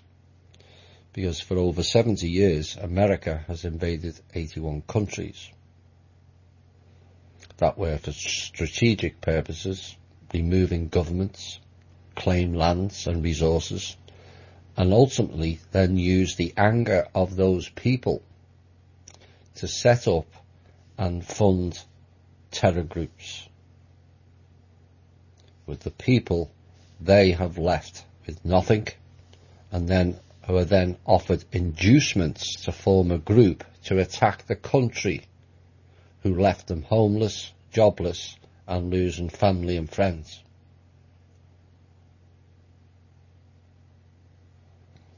If America was getting bombed by, let's just say, Britain,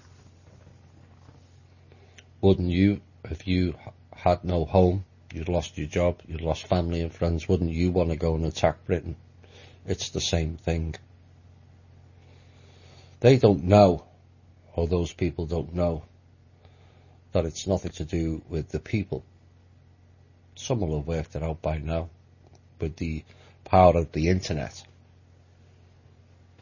That the average American person hates what's going on in their name. So this is how ISIL, ISIS, Al-Qaeda and Taliban were all formed. The very people in positions who orchestrated America as the world's bully boys are the same people paying these so-called terrorists to now attack on our soil.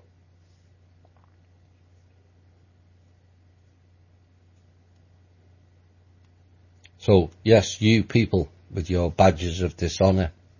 Yes, you lot in Langley, NSA, DHS, MI6, KGB and Mossad. All of you are responsible for this mess. And it's time somebody took over the media and allowed the people to tell the truth.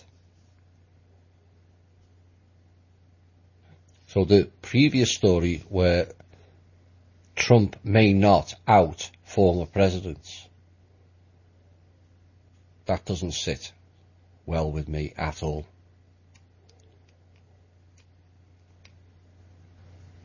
If he's worried about the dignity of the country and protecting the image of the country, our image around the world is shattered. Whether people like that idea or not, the reality is people see America as a den of iniquity. Warmongers who just steal people's land and bomb people's homes. That's the image we now have. Not the image we had in the 70s, when I was growing up in England. It's the image we have now. And we can all deny it, all we like, but it's the truth. I'll have a guest coming on my show in sometime after the 10th, who in his recent video said that everything about America that was unpleasant. He doesn't live in America. And he will be coming on to discuss things about many topics. And that guy is Max Egan. So look forward to him coming on the show sometime this month. But if Mr. Trump and people in high places really wish to drain the swamp, that has to include all. And I mean all. We can't go forward with selective swamp draining. Because those people will just regroup and start again. So it's time Mr. Trump and his team, in my opinion, is quit mucking around with the lower level goons and go after the very building who, even by their own documents released by the government, have committed numerous atrocities on the American people and the rest of the world. Operation Northwoods, for those of you unfamiliar, they planned to kill American citizens in a false flag to blame it on Cuba. Sound familiar? Paperclip brought high-level Nazis in who had been part of killing 420,000 Americans and brought them to our shores and protected them and gave them high-level jobs. MK Ultra, Project Phoenix in Vietnam, torturing people with the most heinous things. Hotel California, collecting prisoners of war, American prisoners of war, and missing in action from Vietnam, bringing them back to America, putting them in underground bases and performing heinous experiments on them,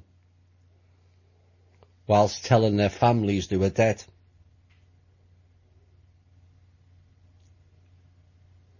You can check out, but you can never leave. Indeed. So if Trump wants to drain the swamp, there's the very building in Virginia who, by the government's own papers released, has detailed hundreds of crimes against the American people and the citizens around the world. This is where you drain the swamp. That is the elephant in the room. It always was.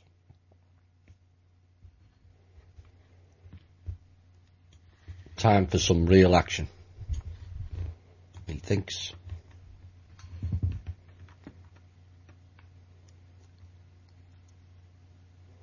United Nations. I'll remind you of a quote by Mr. Kissinger back in May of 1992. He said, "Today, Americans would be outraged if UN troops entered Los Angeles to restore order.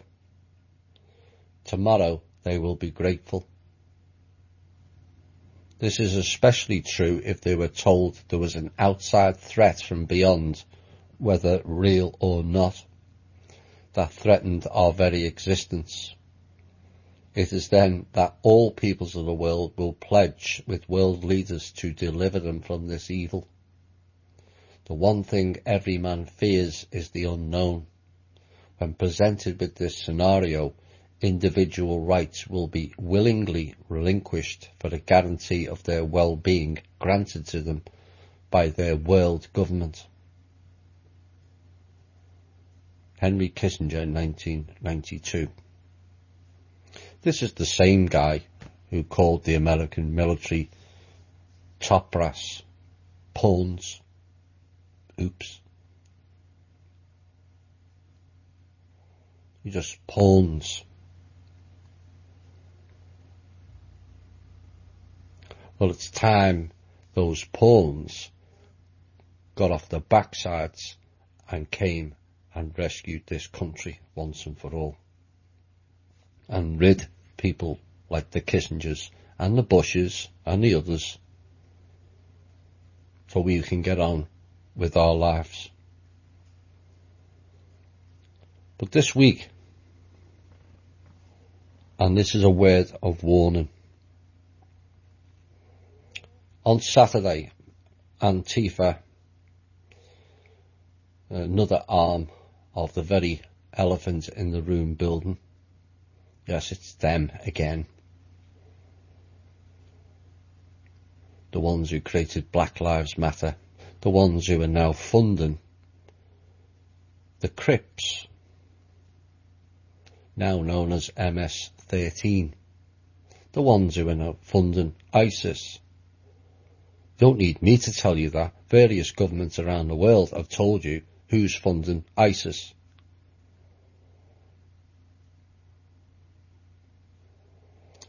But this week, on Wednesday, the United States is announcing its support for a set of principles that give a green light for UN peacekeeping troops and police to use force to protect civilians in armed conflicts.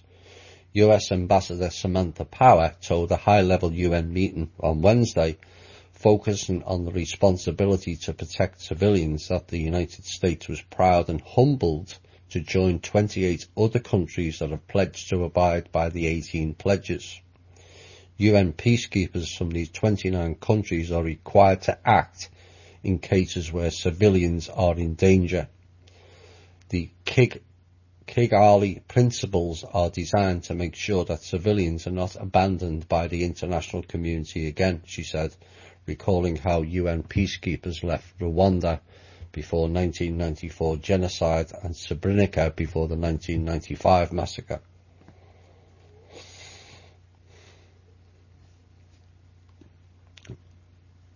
Well, the UN are already here. They've been here for a long time. Some of them found to their cost. If they play games too much, they pay with their life. Those of you in the agencies that listen will know what I'm referring to. And they continue to play games with certain people. The same outcome will happen again.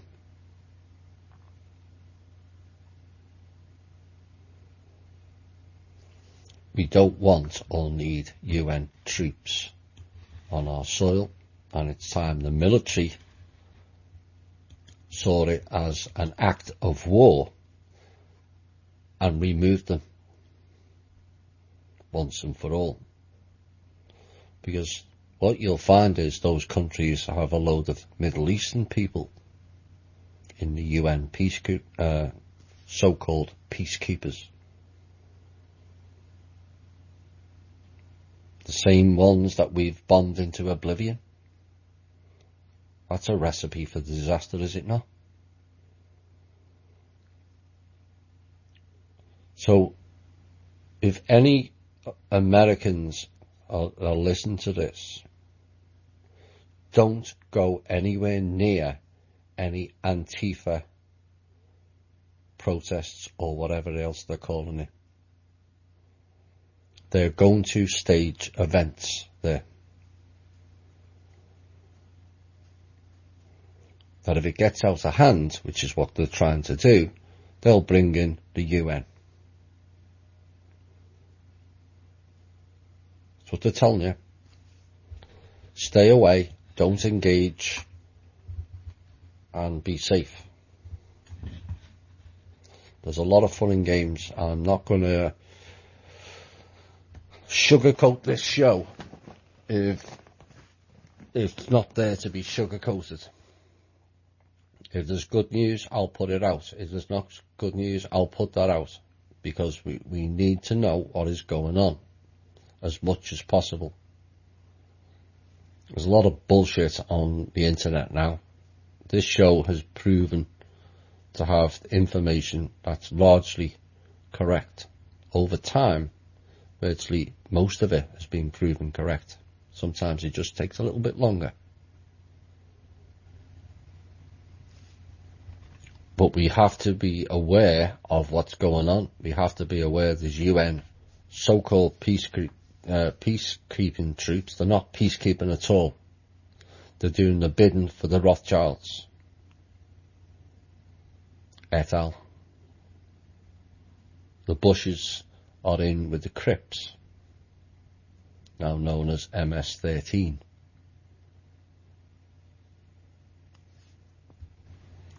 Unbelievable. Right in our own back door, no longer to be blamed on Muslims, Russians, Chinese, and whichever other boogeymen they come up with. This is in our face, on our soil. And Trump and his team and the military have to now act. It's as simple as that. There was a video about white privilege, or perceived as white privilege, where a number of people from a college or a university were asked to take part in a race for $100, and you step forward at the behest of if you answered a certain question correctly or not.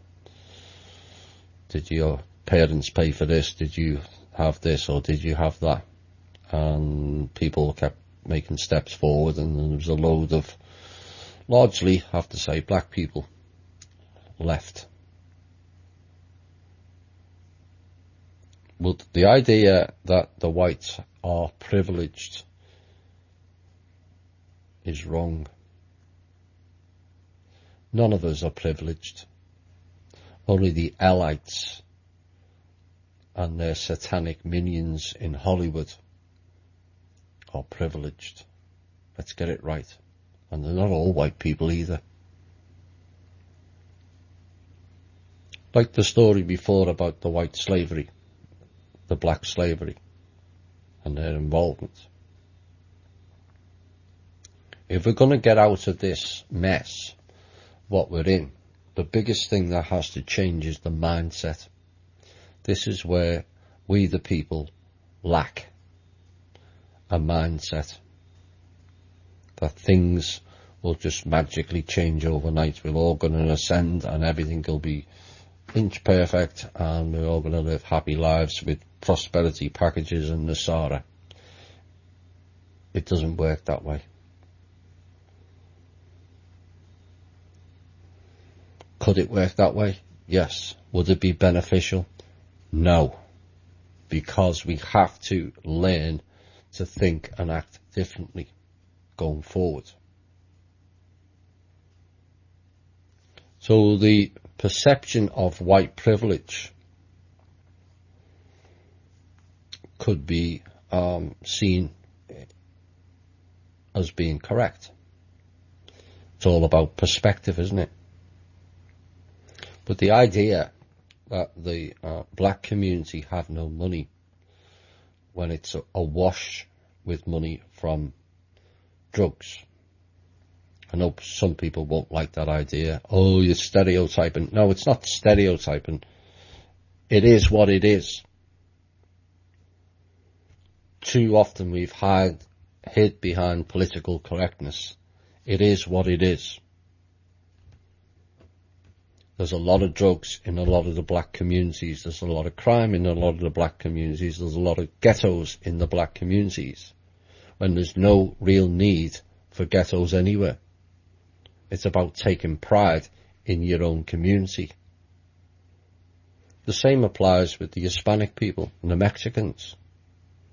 Why are they living in poverty when they've got drug gangs with more money than sense stacked in warehouses? Why aren't they giving it out to their people? Why aren't the black people giving it out to their people and sharing? Everybody knows I'm not a lover of drugs.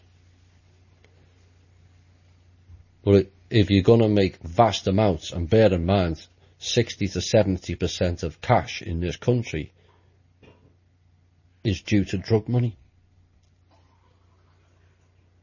So why is there people in the black community running round in fancy cars and all bling and looking at the people of their own colour with nothing?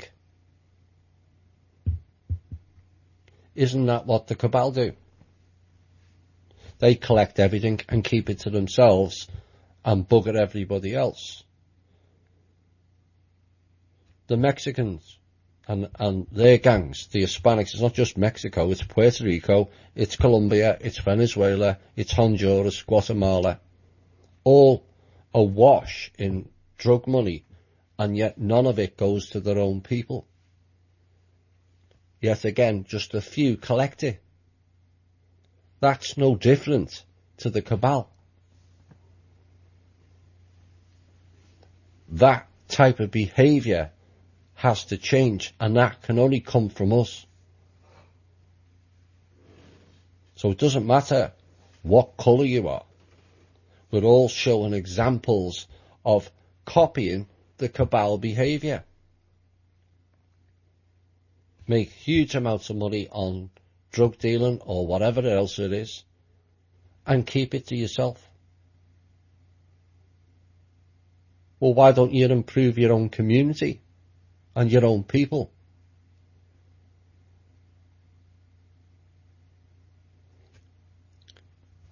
We did a post before about Cassandra. Can you imagine her watching that? She would go, I told you so. They'll copy the same thing. They'll exhibit the same behaviour. That is what we, all of us, have to change. If we're going to step into the void of the cabal and want this country and this world to be a better place, each and every one of us has got to be a better person. So, collecting warehouses full of American dollars and drugs and just storing it there and not giving it out to your own people is a dereliction of your own duty.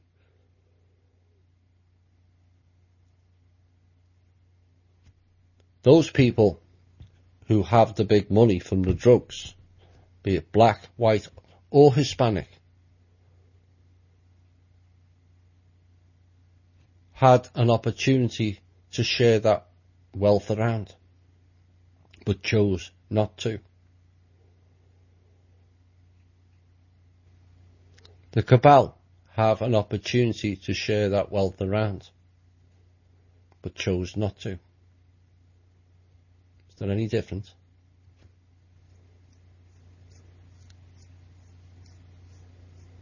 Whilst white people may be perceived as being privileged, it's an illusion. We're all slaves. We're all slaves to the system. We're all slaves to many of us are enslaved to our own mind and mindset and programming.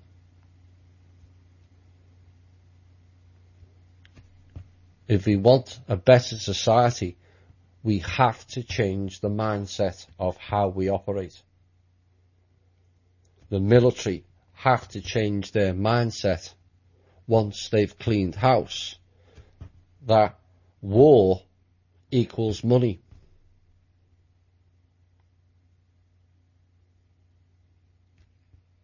When the military can provide so much more without the need for war, like rebuilding, like cleaning up the oceans that they've messed up, cleaning up the Middle East that they've messed up, cleaning up Nevada and other sites where they detonated nuclear weapons, and the islands they've detonated nuclear weapons, cleaning up. That creates money, that creates jobs. That's then working in a better way towards society. The engineers, they can come back home and fix all the bridges, 80,000 in ruin or at the point of collapse in America alone.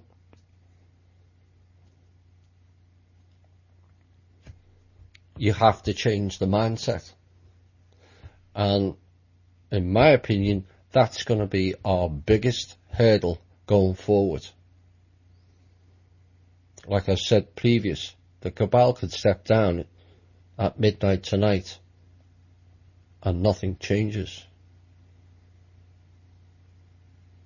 If the drug gangs are going to continue to collect money like it's going out of fashion and not sharing it with their own people, then we're really no better than them, are we? There's no excuse to have ghettos when there's money awash in those communities. Can't keep denying it.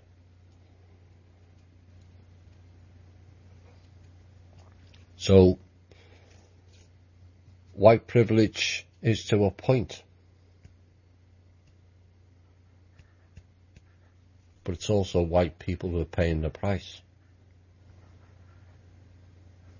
It's one of the questions, did you have jobs? Did your parents have jobs? And most of them stepped forward. But those alleged privileged people are the ones that paid the taxes, the ones that funded the welfare system. Is that a privilege?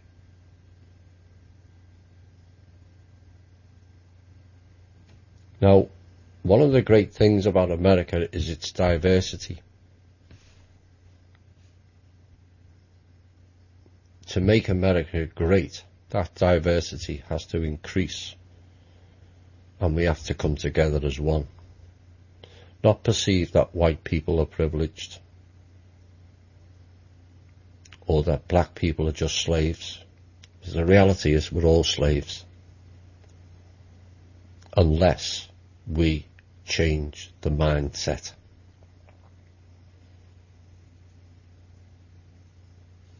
And that includes governments, where they're not working just to get some backhanders on the already exorbitant wages that they're earning compared to the rest of us. Like their job is more important. It's just a job the same as everybody else. Half the time they don't even turn up. Or putting themselves on executive boards where they're making more money, that then dictates the policies and politics. That doesn't provide anything for the benefit of the people. Again, a change of mindset is required. The police, a change of mindset that the public are not the enemy, and we're not just there to be fined or tasered or shot.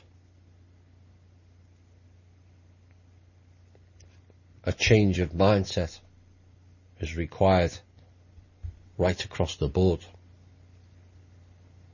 That's the way we all go forward.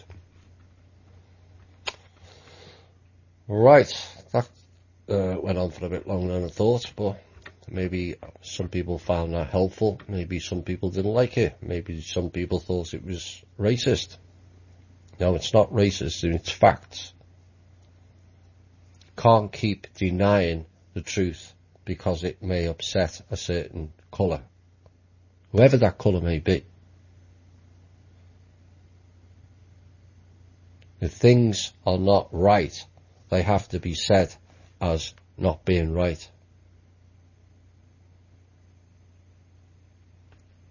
And political correctness has been a deliberate hamper with that, where you can't say this and you can't say that because people will pull either the race card or the gender card out, or now the transgender card out.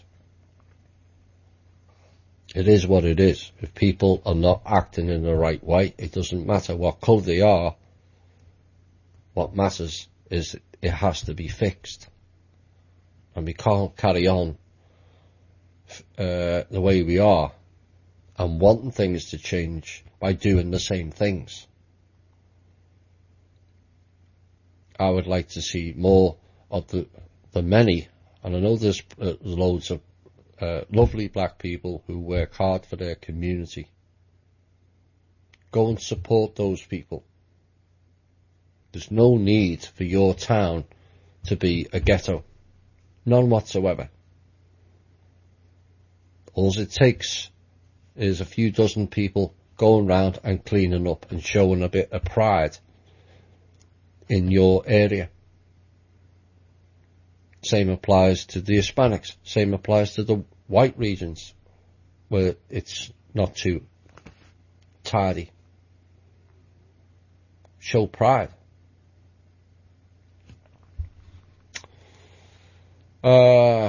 Questions. I'll see what. Not much time for questions tonight, but I'll pick a few out. So the Chinese elders' gold-backed currency is not making its way as our new currency.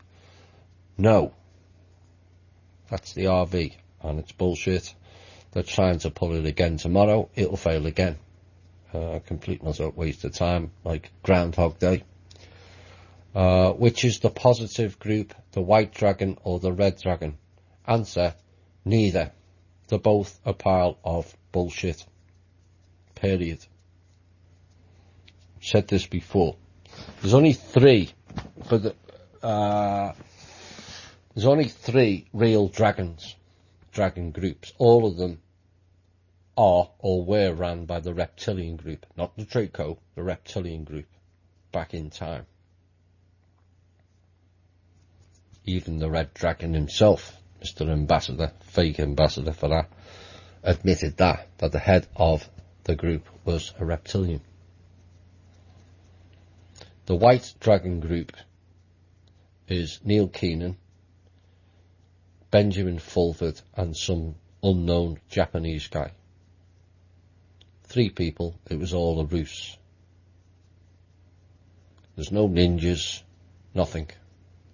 They have nothing to offer, and except sell drugs.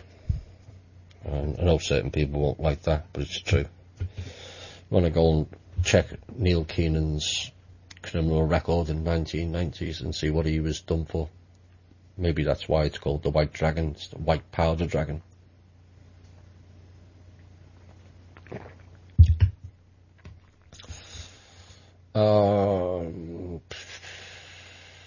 What about our future with this thing and chips by implanting? Is it going on? Do you know if that is going to stop also? Will it make us a hybrid?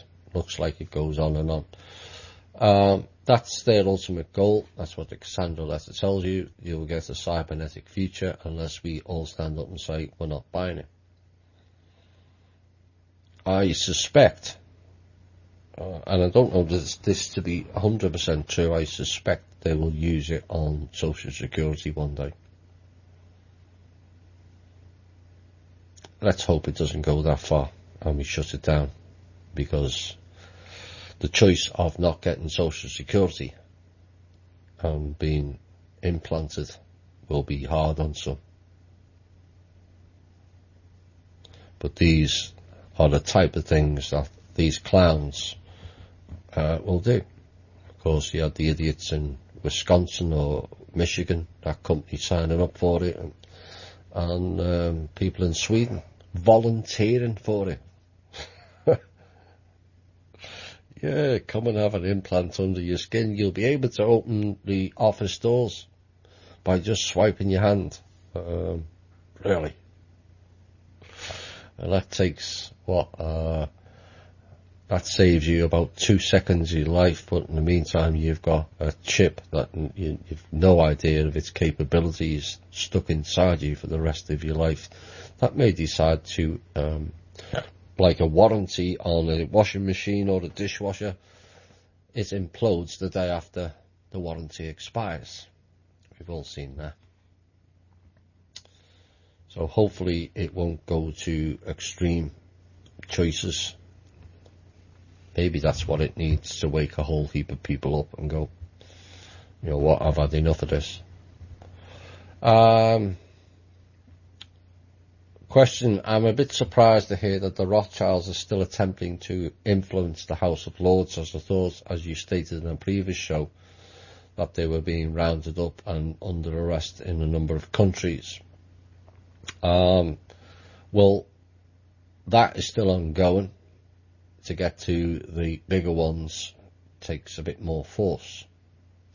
More and more of forces, as I understand, are now coalescing, and maybe one day we'll have something to celebrate. But getting rid of the Rothschilds is one problem. We have a whole heap of others. So it's important. Getting rid of all the clowns is important to me.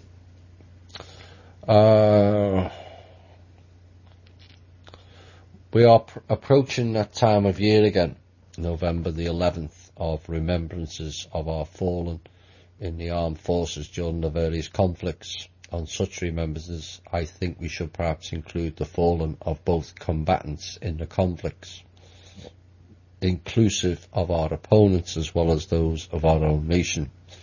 This could disseminate the empathic acceptance by everyone that all of our armed personnel of whichever country perform their service solely upon the orders of their respective governments, agencies and associated propagandist agencies. We almost always hear of only heinous acts perpetrated by an opposing force and their intelligence agencies, while little is heard of the conduct of our own in other lands. And yet, one has to question who is behind the various governments, who is pulling the strings that places the members of these agencies in such difficult positions as having little alternative but to follow orders. Yes, we should remember everyone that's died. An American life is no more important than Iraqis. Some people might not like that, but it's true. American life's not even more important than Israel or Britain or any other country.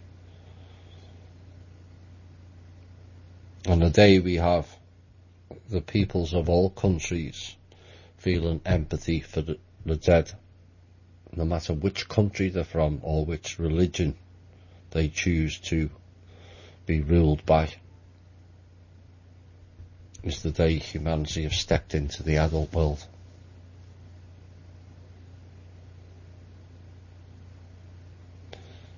Oh, so many died, thousands of miles away. Doesn't matter to me. Yes, it does. Or yes, it should. That's playing the bubble world again,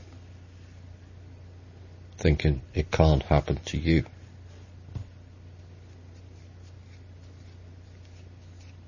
Those bubbles are getting smaller and smaller as time ticks on.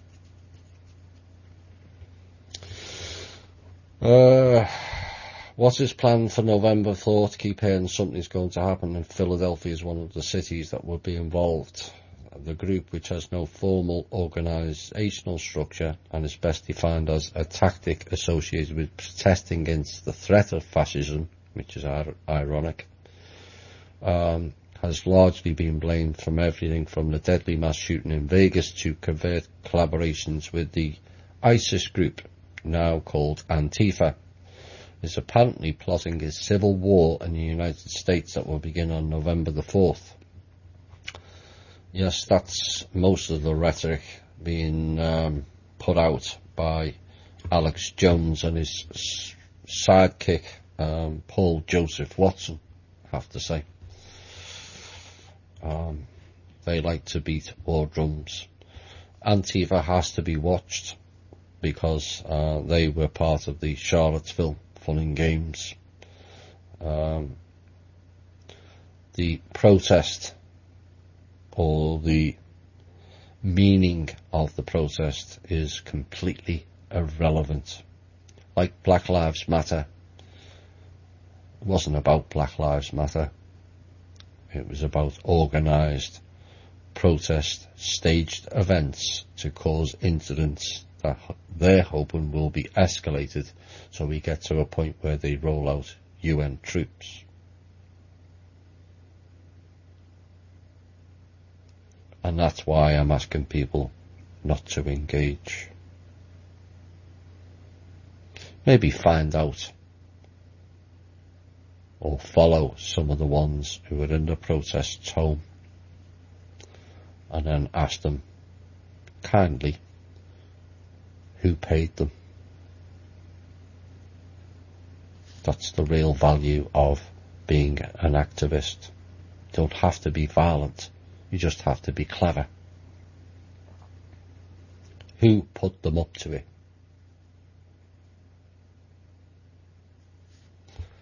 And like certain other people, like that red-headed bitch in London with the fake bandage around their head, find out where they live and shame them out of the community. Let them know that what they're taking part in is an overall agenda of full-on genocide in this country. And do they still want to go ahead with it? You can talk one out of it, they can go back and talk others out of it. If no one wants to play ball with the agencies, no one wants to take the blood money, then they have nothing left.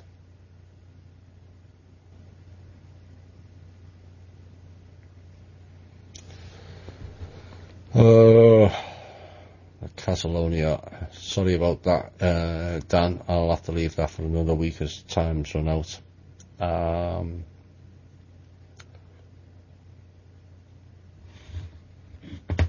Where are we? Will there really be arrests as the cabal? Drake has said the military is not committing to that now. It seems we'll all be targeted soon. It's a possibility. Maybe at the final hour there will be a McFly moment in certain military groups, and they remember that they're human and come and protect us like they're paid to do. Right, do tattoos and piercings open up demonic portals into your body? It's a possibility. You piercing your auric or PSI field, that leaves holes. So unless you're shielding, that's where they can get in. One more question. Who are the backdrop people? Synthetics. Short and simple. Right, apologies to the ones who I didn't get questions to. I know there's a drill going on. I don't think anything will happen with it, but we always have to be aware where they're taking place and be on alert. That's the best I can say about that. I've got no intel to suggest it will go any further, but you just never know with some of these clowns of what we're dealing with. And so sometimes by putting the warning out, it's not to put you in fear, because you should never be in fear. Just be wary. Fear is their game, it's not ours. Right, I hope you enjoyed the show. I'll be back on Sunday with an evening with Thomas, with Alan James from one of the OYM lads. He's going to be telling his story, or part of his story, and he wants to talk about a lot of things in general, so it should be a good show. Now, remember, for the American listeners, the clocks go back on Saturday night. So the show will be 4:30 Eastern Standard Time, but remember the clocks go back. So the clocks go back an hour.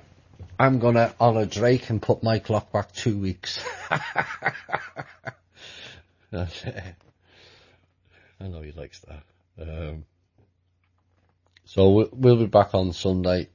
We'll have, and then next week, and then by sometime after the 10th, later on this month, we will have Max Egan on. That will be a good chat. Right. I think it's about time I read that piece again. I was looking at it. I haven't read it for a while. If you lead life in love and care, you will prevail. If you lead life in fear and anger, you will fail. Feel free for you to be the person you wish to be, not the person who conforms to what others want them to be. You are a multi-dimensional being operating simultaneously on many levels. You are not here to conform. You are not here to be stifled. You are not here to be enslaved, and you are not here to be abused or to compete with your friends, family or neighbours. You are here to be the best you can be and do so as the crown of creation. Now go out with the confidence of who and what you are and excel in yourself, and in doing so, inspire others.